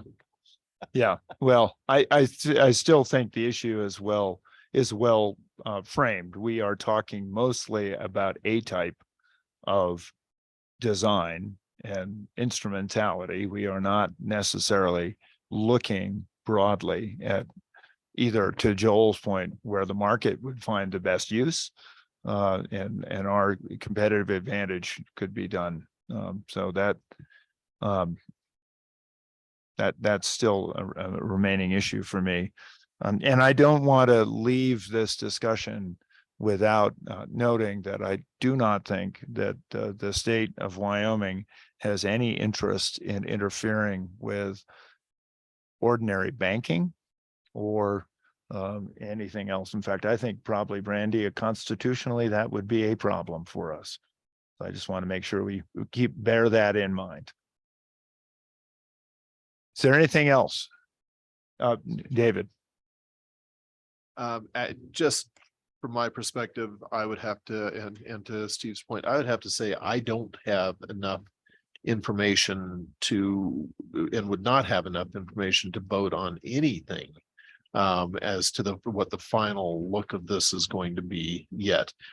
In my mind, what I would be looking for would be what will create the broadest acceptance in the shortest amount of time so that the state can actually begin to realize the benefits of this. And whether that's institutional, whether that's retail, I don't have any basis from which to make that decision. I love the thought of a phased approach. We go after what would be the most secure and most lucrative first. If we can do that, and then move to broad acceptance, maybe but I haven't heard anything yet to sway me either way. Okay, so we are at 5 minutes of 4. I propose that we come back no later than 4:15. I will start the meeting at 4:10.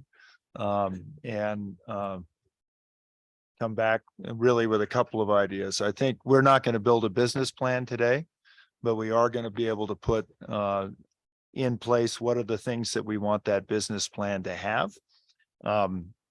Second thing is we'll have public comment.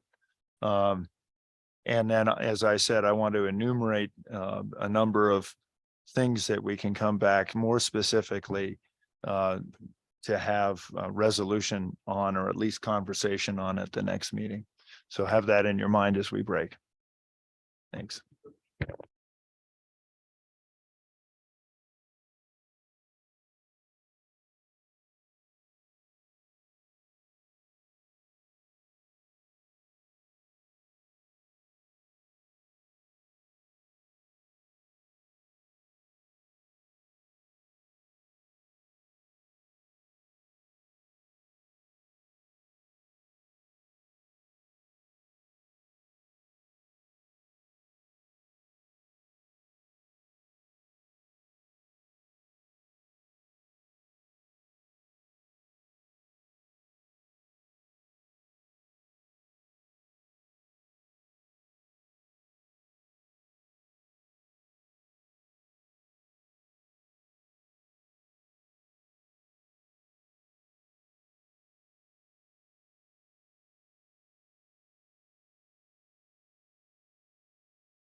We're already a month behind.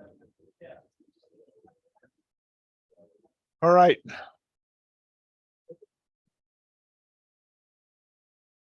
So now I'm being a little more insistent about coming back. And pretty soon I'll start assigning tasks. Get my shoe off. Can I get on the table? Yeah. We're gonna have to get you a gavel, Mr. Chairman. Chris? Co-chairs Rothfuss and Yole.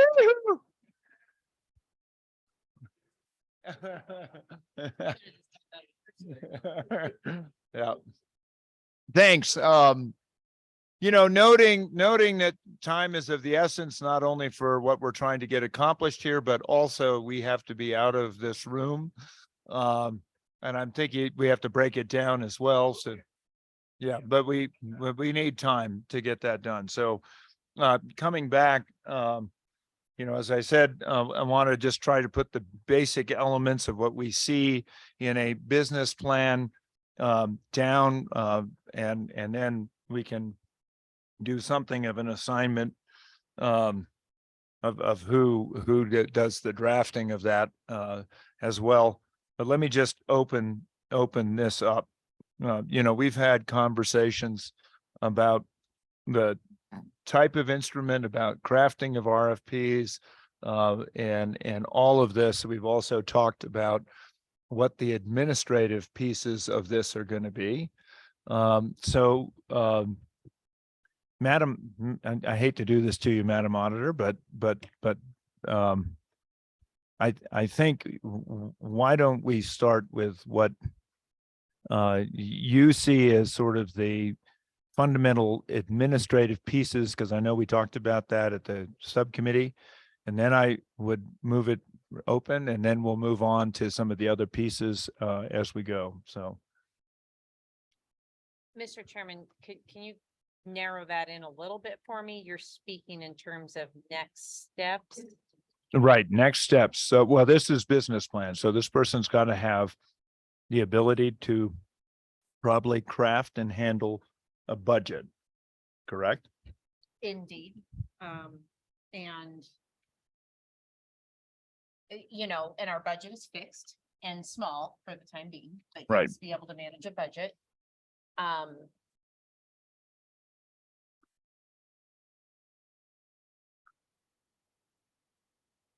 They have to be able to prepare the report for the Joint appropriations. joint appropriations. Yes, and that is November. Right, 1. right. We had talked about administrative staff to handle minutes. Processing of invoices, and even if that is actually done by ANI, someone has to Approve them, present to approve present them to yeah, us. Yeah. to approve all of them. And even the simplicities as, you know, here's the form you need to fill out, you know, to do so. I see this person not managing so much as coordinating the subcommittees to some extent. Okay, Would we envision this person attending all subcommittees? yes, Okay, okay, and then managing any staff or interns that we ultimately have, although that won't be right out of the gate. okay. This is the most pedestrian part of the job description. So now, is there anything else to that we need to add? I mean, do you anticipate this person setting the agendas and? Yep. Betsy, what else are you doing right now that we need to add to this list that you're not supposed to be, or you shouldn't be, or you don't have time for? I think that covers most. There's been some setup things, but that should all be fairly resolved. The only other thing would be follow up on the background checks. Oh, right. There, we are doing, as I said, an interim review, and if we get approval or legislation, you're probably going to follow up and do more of that. So, Mr. Chairman, any RFP processes, I would expect this person to be the interfacing with procurement and managing all of that.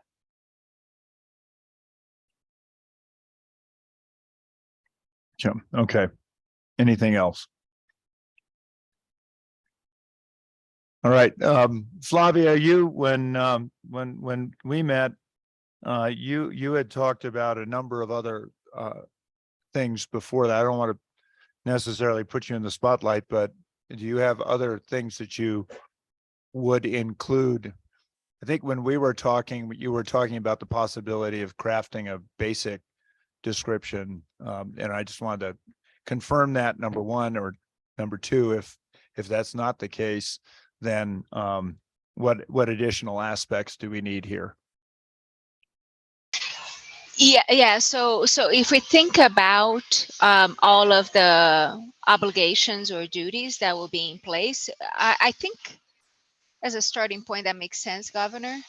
And it will be developed as this grows, right? I'm trying to make sure that, again, we strive for flexibility on this, because a lot of it is still unknown and we're still developing.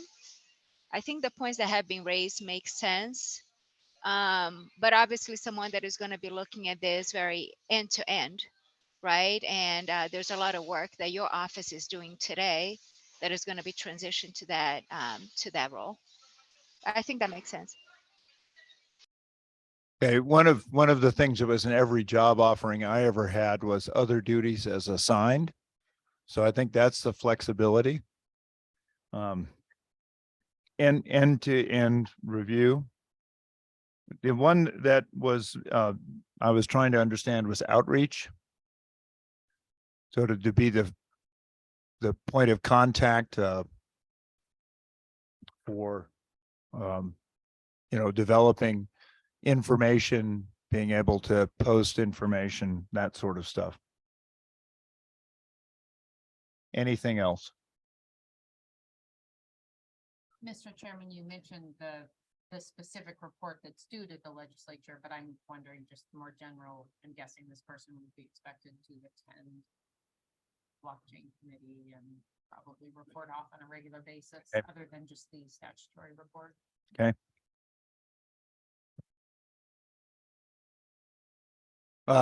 Brian. Yes, I believe Joel also mentioned earlier, either for now in this role, business development capacity in terms of outreach to potential customers or institutions that we would want to be using this product and developing those relationships. Okay. Thank you, Brian. Anything else? Steve, any thoughts? None?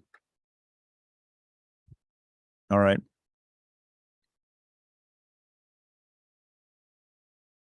Now comes the unenviable task of asking someone to put this all together and then it can be shared. Do I have a volunteer? I can do it, Governor. Just Flavia. Thank you, Flavia. Yes. Mr. Pope. No, I was just asking whether this is the putting together the job description for the executive director, which or the actual business plan, which contains far more in the way of elements, I think, than what we were just discussing. Right. I wanted to make sure we got a job description sort of started. Now I think we start talking about what the elements of a business plan should be. This is the director. Yeah, and if anyone wants to partner with me, more than welcome. So, I can get that started. Mr. Chairman. Yes. So, and again, we can always be flexible and pivot, but I believe Commissioner Pope and Senator Rothfuss have already have a job description in play that then we would share probably mid next week. At least as far as the posting goes, to get that out there. Okay. Mr. Chairman, it sounds like Flavia would be interested in working with us on that too, so we'll loop her in. Absolutely, yes. Okay, great. Now elements of a business plan. At a very basic level. Yes, Mr. Treasurer.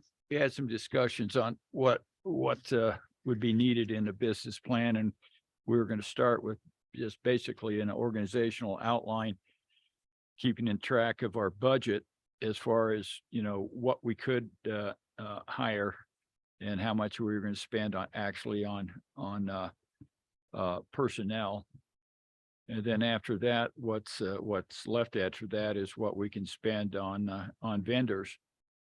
And then prioritize the vendors that we would want to put on to start with, but the organizational chart would be kind of organized by things that would have to happen, and then we put the different vendors under each one of those and try to identify who they would be. So we'd have an overall plan of what the potential costs were going to be associated with developing this, and then understanding that we weren't going to be able to hire all of the different vendors in different areas in every area.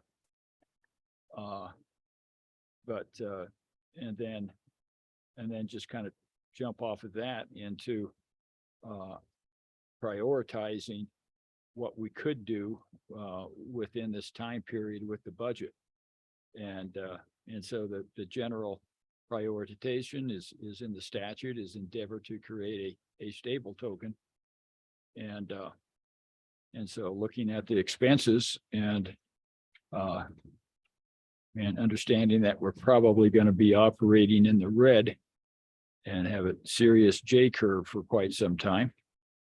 So that's kind of where we're looking at just the starting point is trying to get a broad sense by an organizational chart of everything that has to happen, what the executive director can do, which I think is something that we'll get that's going to be coming in. But I think if you share the org chart, with all the different things that would have to happen to get the process done to the end game, then that would, I think, drive to a certain extent, maybe some changes or modifications in what the executive director or an assistant would be doing. So that's how we kind of, our first blush was that.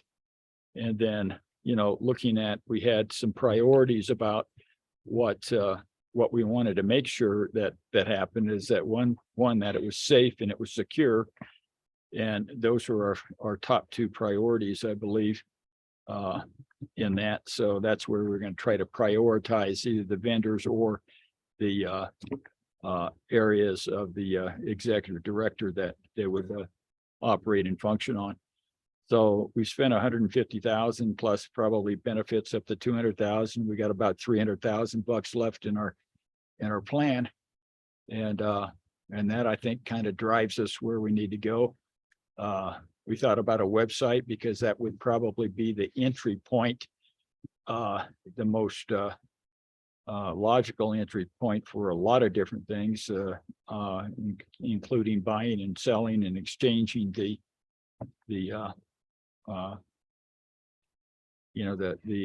token. So, and there's other ways that if you don't want to do that, then you can go with different wallets and different things like that.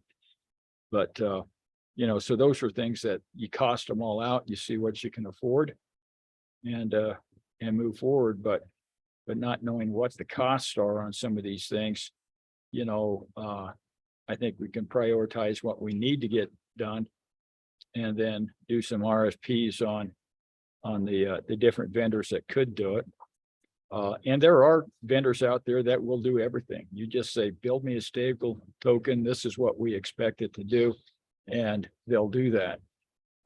One of the ones that's out there, I won't mention any names, but they've had some, I guess,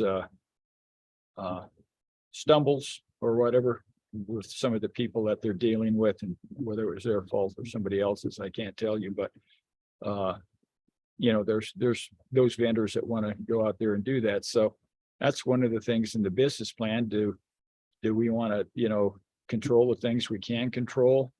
Do we want to control all of it? Do we want to have vendors for part of it? Or do we want to just have a turnkey deal and say, build it for me? So those are some decisions that are just some discussion that we might have going forward on a business plan. That sounds good. So organizational structure seems to me,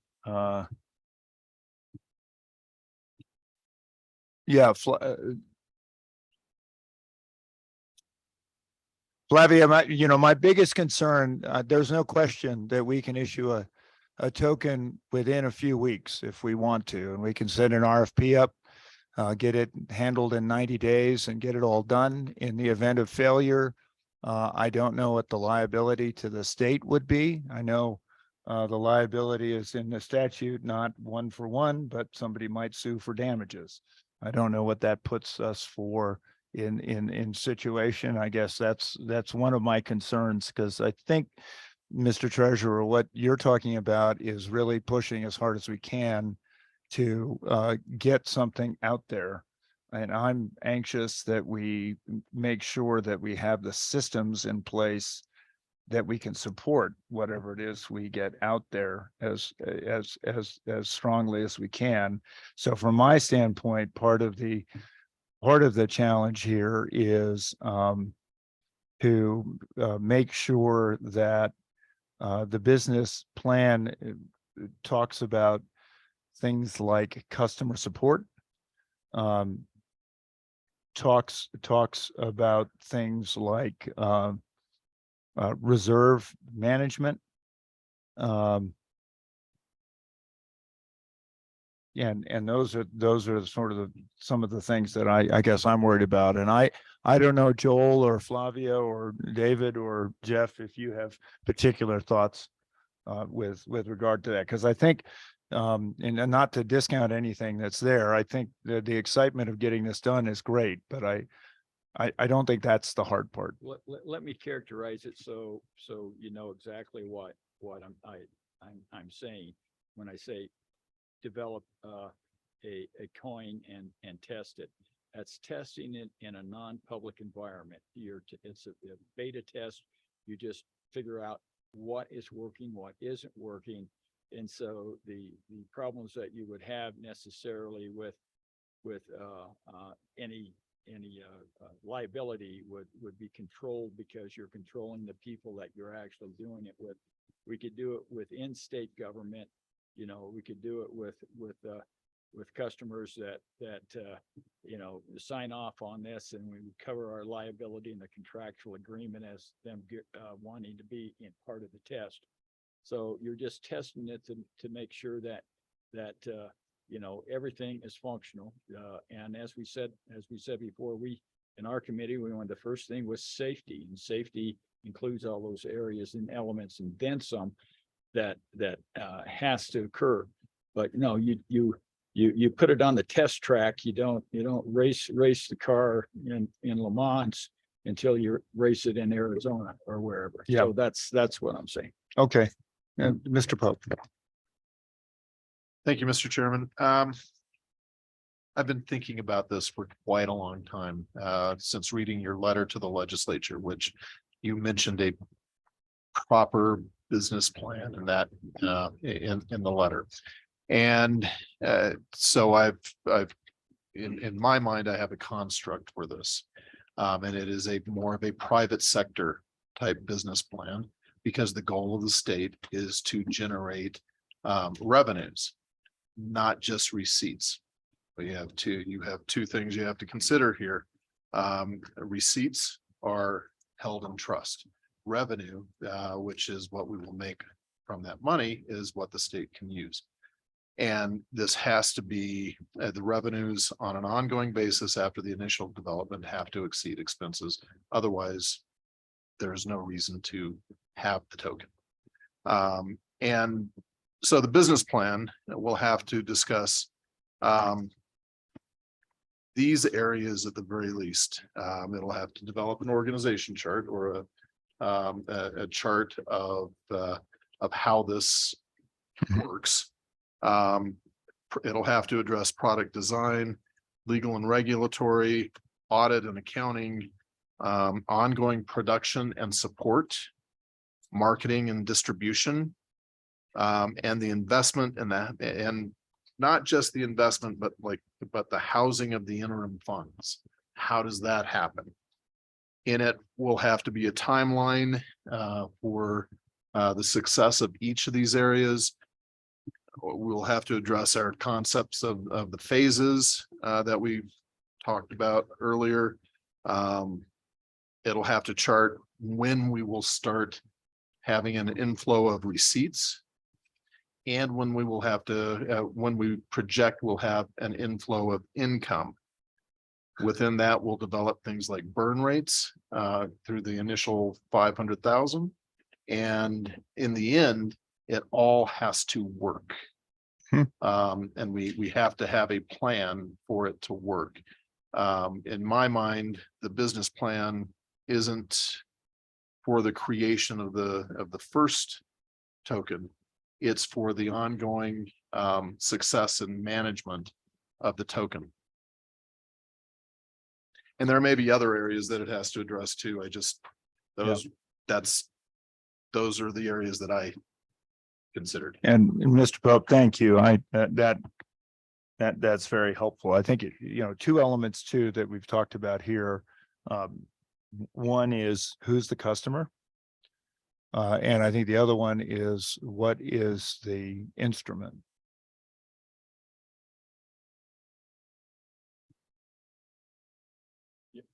Yeah, Governor, I think you struck exactly what the starting point of the business plan is. With any business plan for financial services, you need to identify what it is that you're creating, for whom, and what they're going to do with it.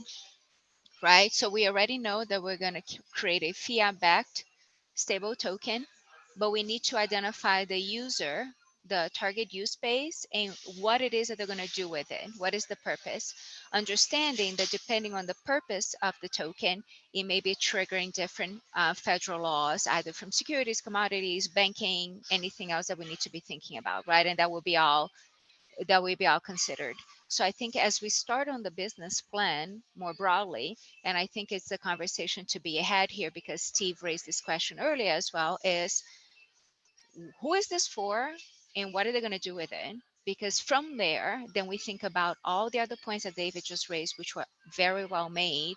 And you go through the business plan that way. And obviously, as a business plan, as we all know, is not a said and done situation. You create the business plan, and that is an evolving document that as the product goes through the phases, as the implementation takes place, as it is actually adopted by the community, it may actually start shaping the business plan in different ways. And we need to be constantly considering how it changes and the impacts that it has, not only from a legal perspective to an accounting perspective to a reserves perspective. So it's ongoing management of that business plan, but you need to have a starting point. And that's what I think we need to agree upon or discuss the options of who is this for and what are they going to do with it. Yes, sir. Please. JJ.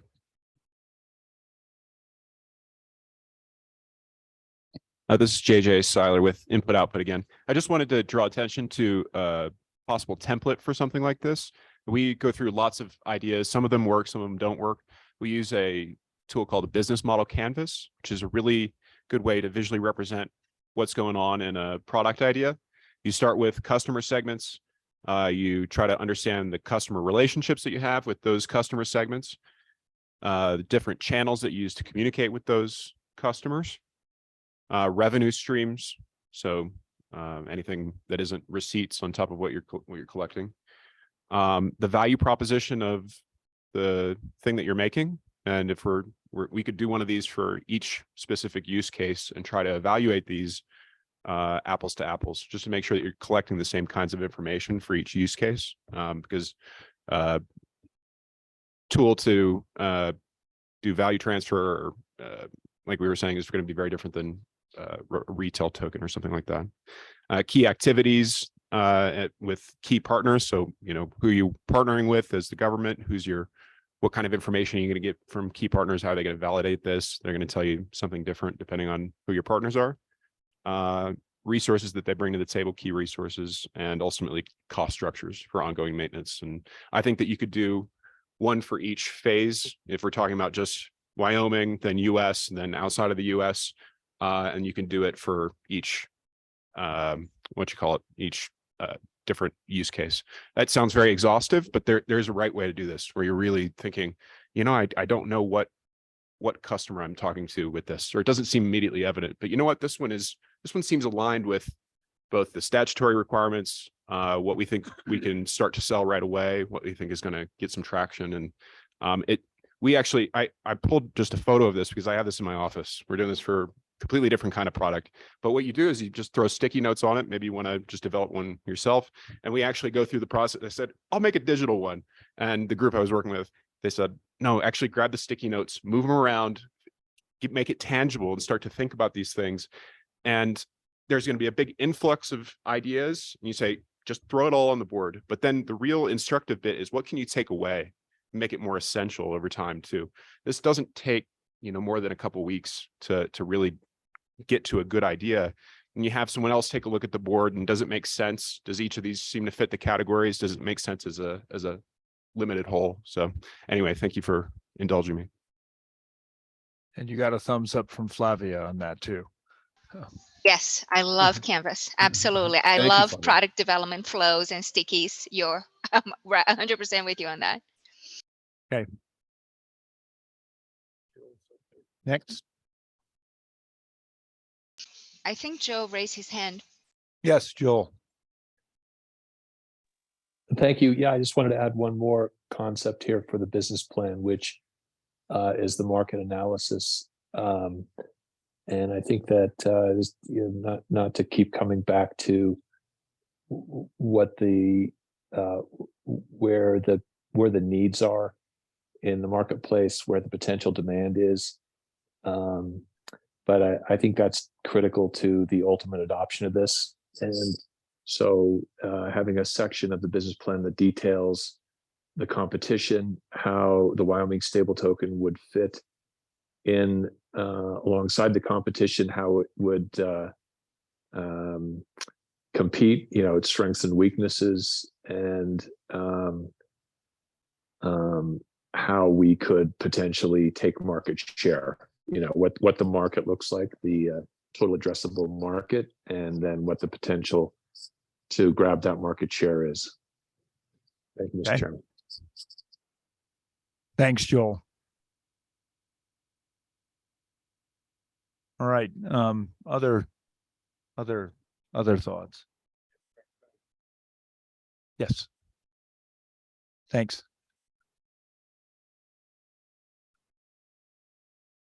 Thank you, Governor.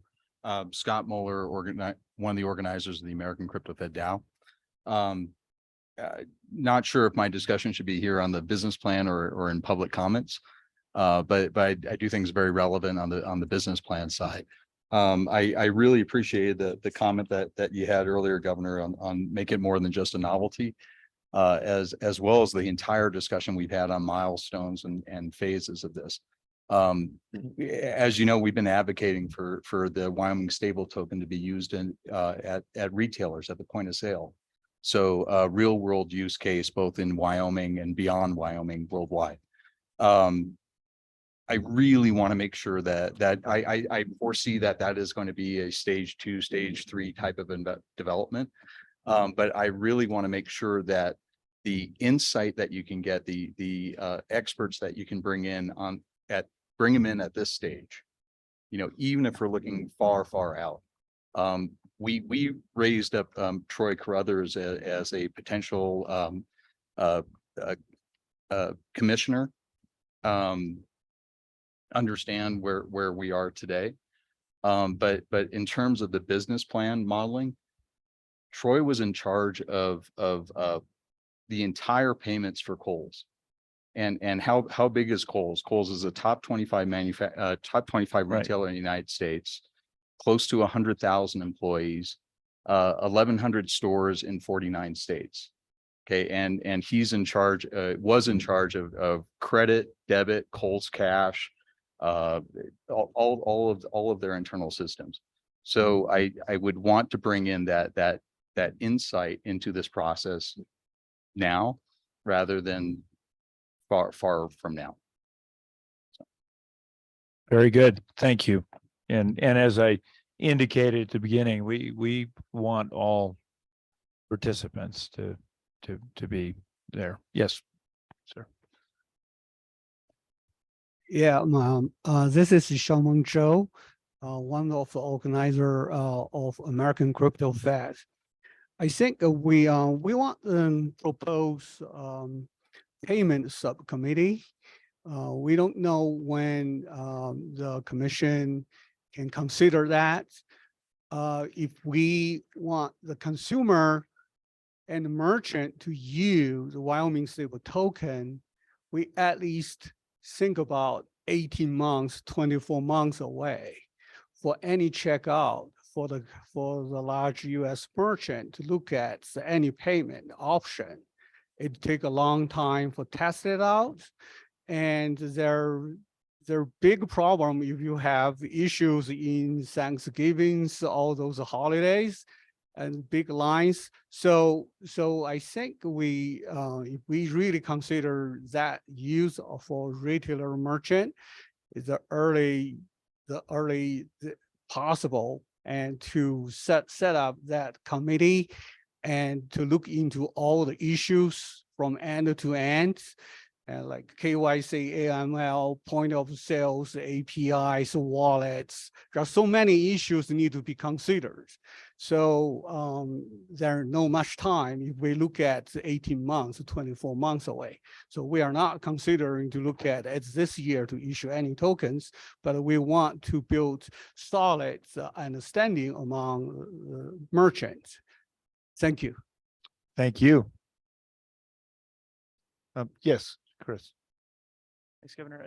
Kind of a question in getting at the business plan concepts of who and why and what do they want to do.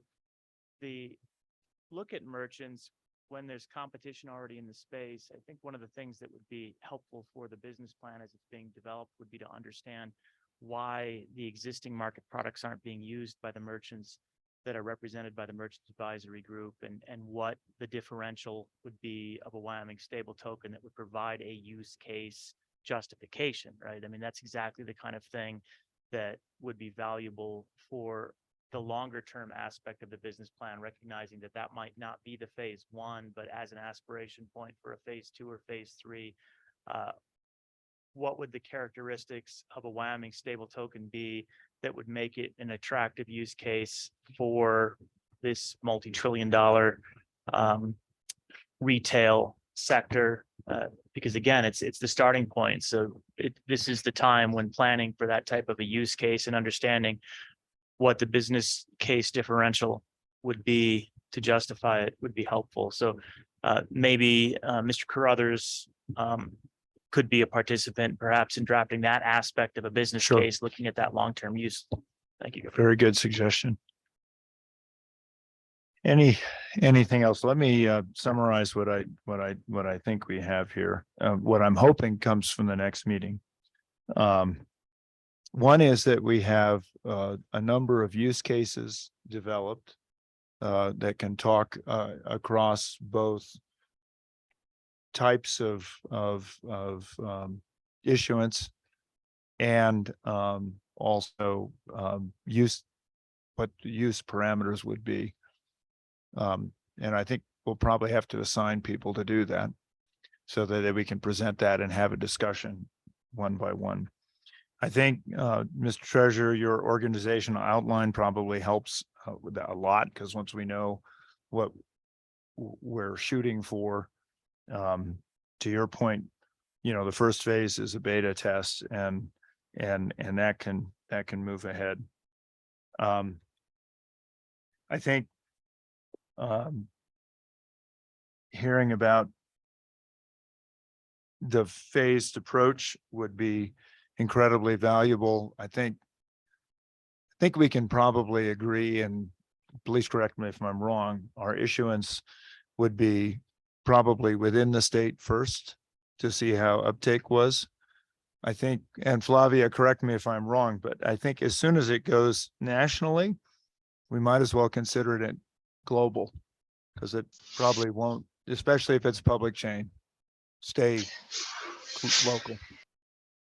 Yeah, Governor, I mean, putting in a public chain is very difficult to limit access, at either US or international users once it's transferred from the initial holder. So what we can do at the issuance of the token is obviously identify the location of the holder and limit it to that holder. Then you draft the terms of use that follow that token as it is transferred, so that the next holder is entitled to redeem that token. And in that terms of use, it can impose certain conditions as to location of the user and all those things, but you really lose the ability to impose those firm controls. The element of growth of adoption will impact our risk profile of this product. Obviously, if it is limited to Wyoming residents, the risk is one. Once you make it national, the risk is greater. When you make it international, the risk is much higher, including for sanctions and OFAC screening. So these are the things that we need to think about. The compliance obligations will also increase as this token has wider adoption outside of Wyoming, outside the United States. So those are parts of the phased approach, because it goes to what the treasurer was talking about earlier. You know, the higher the risk profile, the more money that you need to invest in compliance and tools, vendors and the like. So you need to make sure that you are assessing for all of those at the right time to ensure that the funds that we're investing are being recouped as well. But yeah, the risk profile is going to increase as the product goes beyond Wyoming. Yeah, Mr. Chairman, I'm just really looking at this first phase is basically a proof of concept. Right. And I understand, you know, when you whiteboard all these different variations that you can have, and I think it's good to go ahead and get those, so you have you have parameters and so you kind of know what you can expect on the least amount of money and the most amount of money coming in. It's just putting a cash flow and together, and you have your income, you have your expenses, and at the end of the day, you want to find out whether that's a red or black at the end of the line. And I understand that, but I think what we were kind of charged to, you know, legislatively is to kind of do a proof of concept. And this is just this $500,000. We know that you know, we hope it's money well spent, and you can roll out a proof of concept, and then during that time period and after that time period, you know, you're delving into that business plan.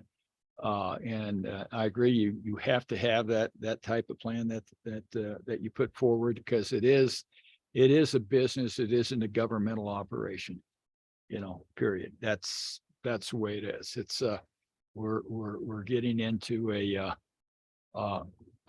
area that's closer to the private sector than it is the public sector, but it has very, very much public sector potential for benefit, public sector benefit. That's why we're doing it. So, yeah.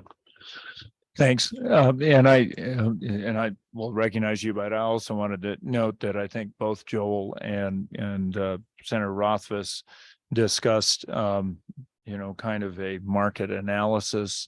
And so if, you know, Joel, I hate to do that to you and Chris, but, you know, maybe if you could present kind of a lay of the land, that others can weigh in on afterwards at the next meeting, that would be great too. Please, JJ. Thank you, Mr. Chairman, Treasurer. I totally agree with you. In any one of these circumstances, setting up a test net, a test environment, or a development environment is always going to be the first step. So I think what you're talking about is getting that test environment created and make it so that we can pass a token back and forth between two wallets, for instance, some proof of concept. It's always going to be the first step on any of these products. I think even as we're working on this in the next couple months, especially at this stage, before we've spent a lot of money and we're good stewards with it, we start to develop a common language of who we're trying to sell to, or once we're out of the test net and test environment, what is the use case that we imagine? How are we going to do the most good for the state using this tool? So thank you. Yeah, thank you. And I think that's the substance of the next meeting. Yes. Thanks, Governor. One thing that I realize maybe not everyone that is here or watching understands is the concept of a test net associated with most of the major blockchains.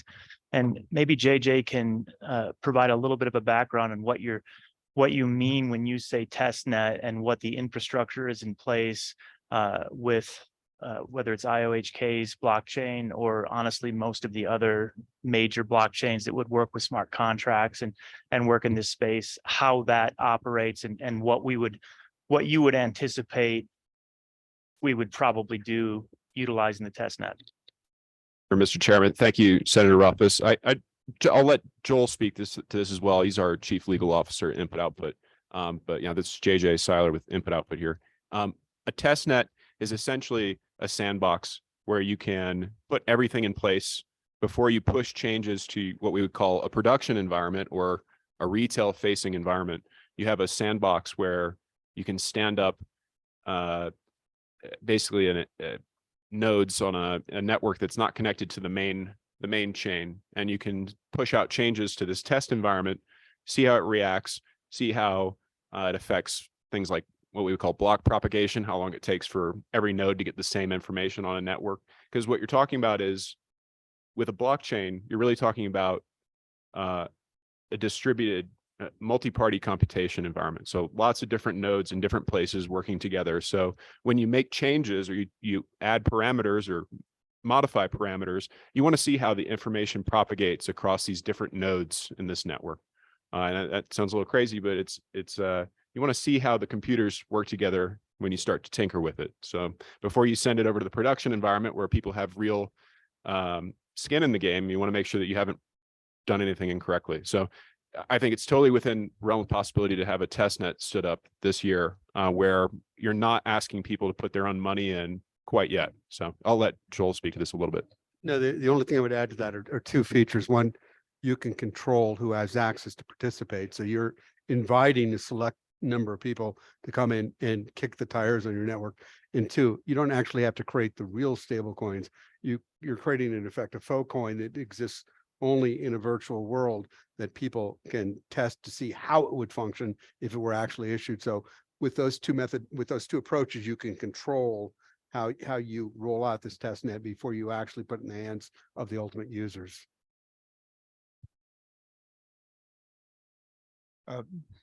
Mr. Wallace. Yes, thanks, Mr. Chairman. If I could follow up with a question on that. It sounds to me like you need to have the use case designed to do the test. Or is there just like one general test that applies to all the different? I think use cases are an important factor because if we heard today people say, can we roll this out at a retail level? And how you design the token and how it would need to function, the types of tracking you would need, the type of information you need to gather is going to be very different than if you're using it at a wholesale level, or if you're using it only, for example, to limit it initially to payments to the state of Wyoming. So how you use it will definitely, so those business cases will definitely affect how you design the test net, how you design the initial features, because in any software, and at the end of the day, it's a software, you're going to roll out a number of enhancements, a number of versions of the software. So version 1 needs to contemplate that initial use case, and then subsequent versions of that software can add enhancements to reflect additional use cases that you want to roll in down the road. Mr. Treasurer. One of the things that we have to look at is when we're looking at these things on uses is that determine how sticky it is as far as, because you're not out there to do transactions and make a coin, burn a coin. You're out there to get it in commerce and have it stay there and have it used and cycled and cycled and cycled. And so when we look at use cases and potential uses, we try to figure out what that ratio is. And that is where you're going to have the most success. And so there's a lot of things when we move forward, when you're in the sandbox and when you're thinking about uses, is that, you think about the potential of how is that actually going to occur? If it isn't sticky in retail, if somebody, has the coin, burns the coin, and the merchant doesn't keep it and cycle it back to their customers some way, then essentially, all you are is causing yourself a lot of work, so, but I don't know the answer to that. Maybe retail is sticky. I think some of the institutional uses for it, it's a fairly sticky process where it stays there, it's recycled. You don't have a lot of transactions for yourself, as the issuer, but you have a lot of transactions in between other users, and you just keep your bonds and you keep them invested. And so there's a lot of things that when you look at this defining it and how this evolves, is really a lot of questions that have to be looked at it, because it's like if you have something and you spend $10,000 and you get $10,002 back in, would you rather spend $10,000 and you get $100,000 back in? And that's what I say, if you got something really sticky, you're going to be able to do that, but, so the uses are going to really define themselves as far as the profitability. And those are probably out there. You guys in the industry probably know, how these things are circulated and how it works. So, but as we move forward, the first thing I think is really just to see whether or not we can play in the sandbox. you know, and there's a lot that we're going to learn there in that aspect. And the other thing is that was brought up in one of our drafts here was that once you get it there, then you do a hackathon. You bring people in, or you have a company to come in and they try to break it. They try to hack the thing. They try to do everything that's possible, you know, and that's I think a lot, Mr. Chairman, when we look at who's going to design the token and what background and what technology we're going to use, we look at the historical perspective of it about, well, how safe is this particular blockchain? You know, what's the speed of it? If you know, and how can you know, how easy it is to hang on other things. So, you know, there's a lot of answers that and a lot of questions that we're going to have to ask and ask. So, it's just, I'd like to see, we've got like 19 potential users that we identified in our subcommittee, you know, and so, and that's probably just a fraction of what's really out there. Great, JJ. Mr. Chairman, Mr. Treasurer, I think one of the interesting things here is that you're building a product like this in public. You know, this is not always what's done. We're all learning together here at the same time. And I think if we have the same goal in mind, which is developing something that helps the state of Wyoming, we'll be in good shape. So we're excited to help that.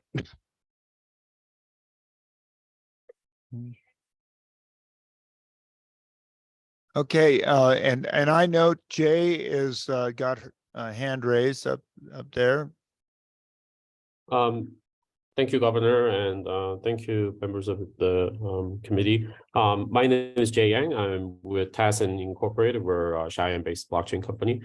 So the hopefully comment that I would add would add value to the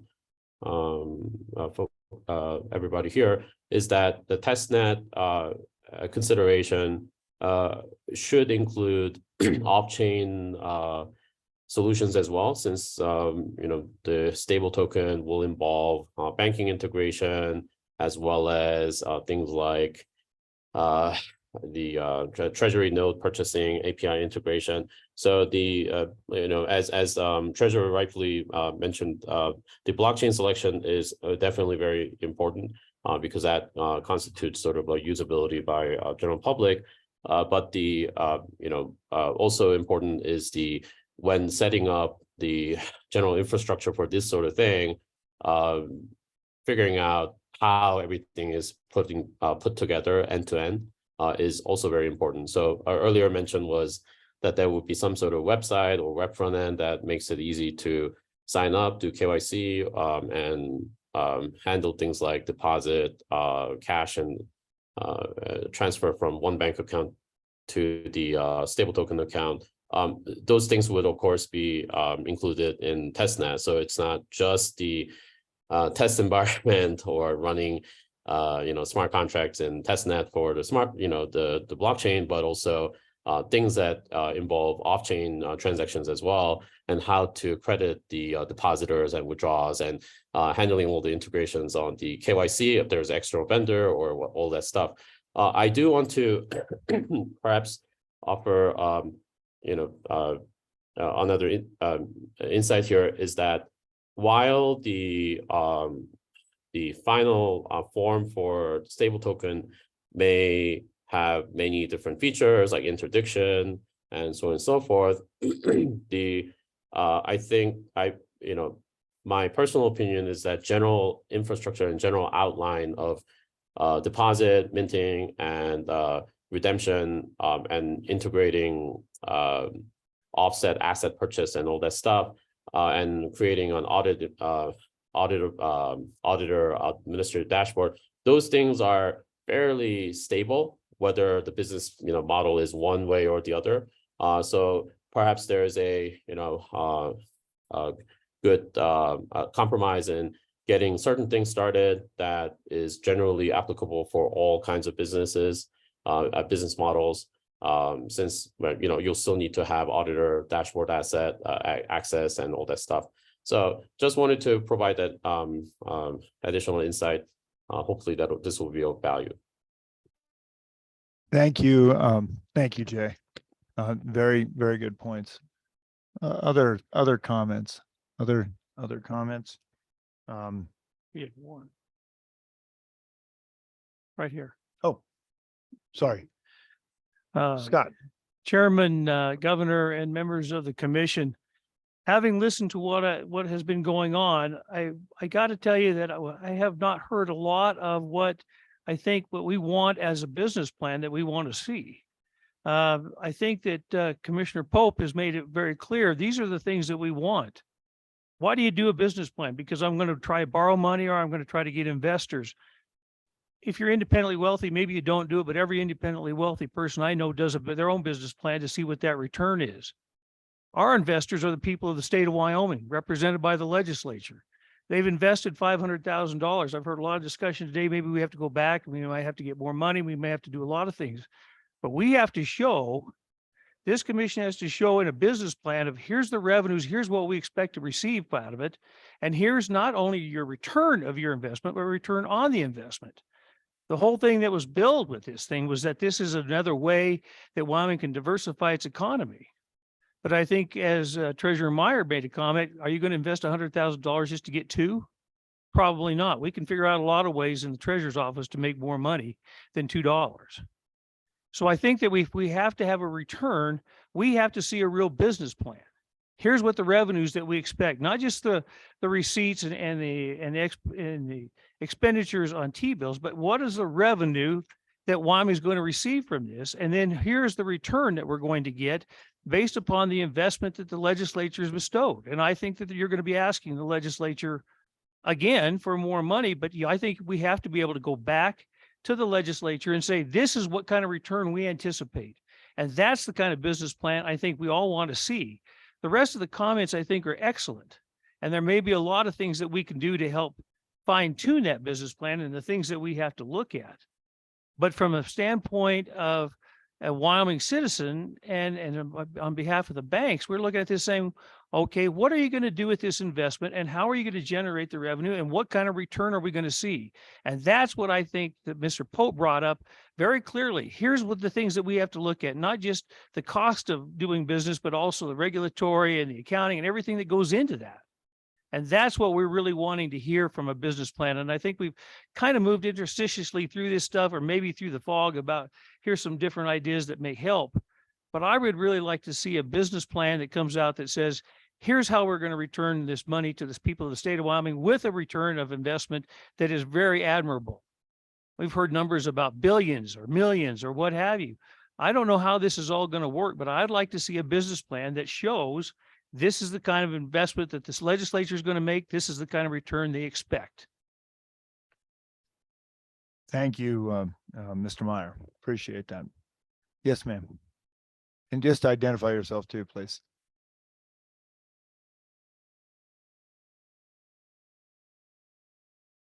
Yes, Lisa Syme here, Strategic Exchanges.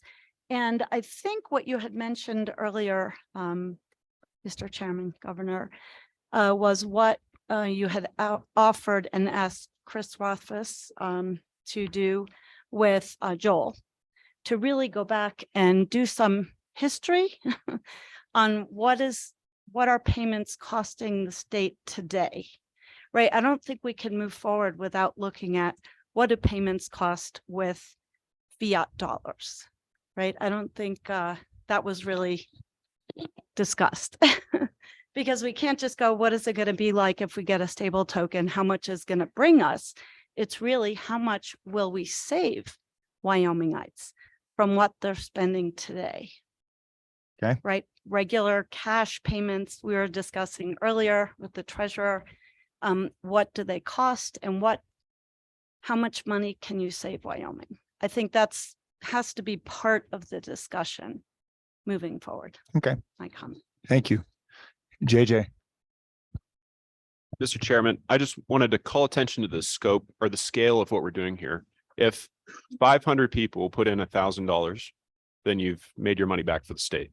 So I just don't want to engender fear or concern that the scale of what you're attempting here, I think, is right sized for a trial or for a pilot.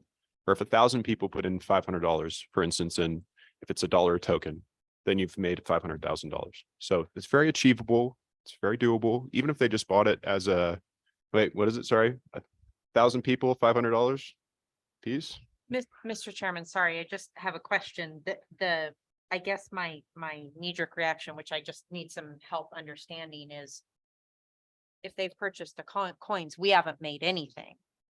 We still owe 100% of that back in form of a liability. We have no revenue. So where is the money making, I guess? So if we sell all the coins and we have not, that's not revenue.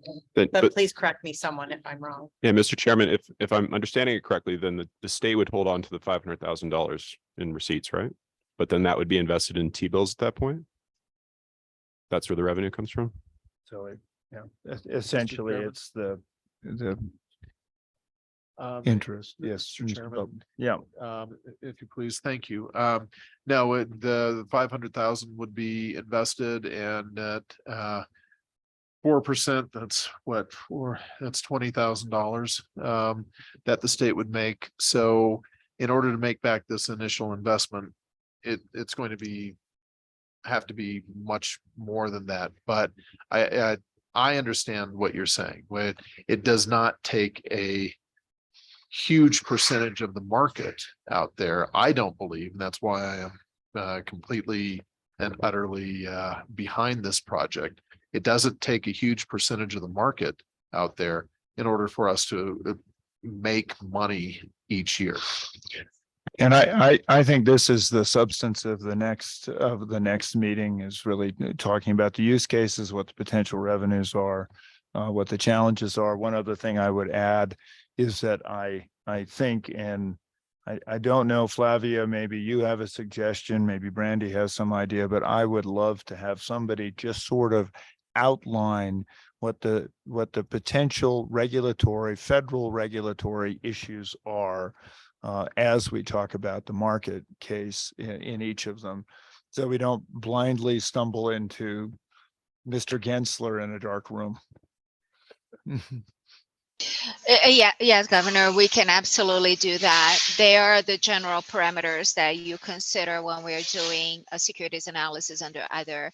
There are two case law out there that a pivotal one is the Howey test, which most people know, but there's another one called Reeves. It's a Reeves test that you run both to make sure that it's not triggering securities laws. And then you'll run other analysis for an investment company. You also look at commodities and banking, and you do all that kind of stuff. We should absolutely do that. And that goes as part of the analysis that we're discussing earlier from council, to have that really strong basis before we do the first issuance post the test net, the beta version. Yep. Yes, we should absolutely be doing that.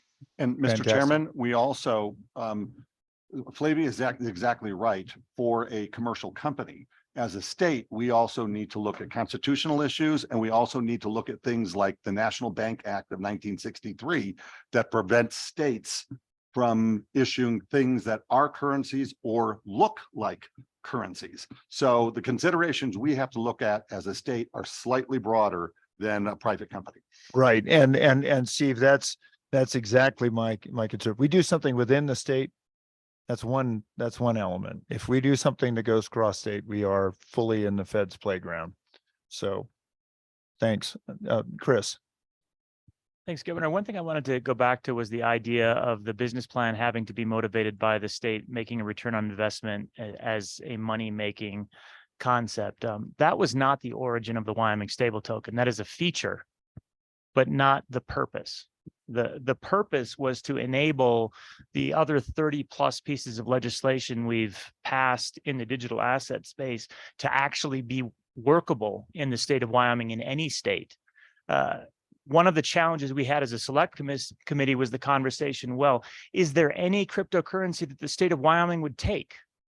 The answer was no, unless we immediately liquidated it. So if we want to get to the point, and we've been asked, where people are able to pay their sales and use tax using a digital asset, a cryptocurrency, so that they could have instantaneous transactions through a smart contract, diminish the cost of payment, not have to use credit card, not have to use ACH, but to use a much more rigorous process, Web 3.0 enabled, we have to be able to take something. And so the select committee, to answer that question of what would we take, it was an asset, a stable token where the underlying asset was something we had total confidence in. What would that be? Well, if we had the dollars sitting in trust over here, we felt like we could be pretty confident and take it. So it's more than just a return on investment. If this comes out neutral or better, that's a win from the legislative perspective. The fact that it also offers potential for an incredible return on investment, particularly with current interest rates, is an incredible feature that was a good selling point, getting it through the legislature. But at the end of the day, without something like this in place, without a stable token in place, governments can't take digital assets, can't engage in cryptocurrency transactions. And that is a major policy interest, which this is outside of the scope of a traditional business plan. Business plans are not looking for the common good policy interests. We pass the legislation based on a multitude of interests for the common good of the people of Wyoming as well as beyond. And I don't want us to focus only on ROI. There's more to it than ROI, but I do believe we'll have a good ROI. Fair enough. Well, I note that we're at 5:15. And I hate to hasten this, but I'm really thrilled that we've had such a robust discussion. I'm going to open it for public comments. And if there are none, I'm going to declare us adjourned. So I have Brian Bishop and I have Joel Ravel. And so Yeah. Brian, first, I'll keep it brief, Mr. Chairman. I actually recommend for many of the participants here today, if you have not already done so, try to use Tether, try to use USDC.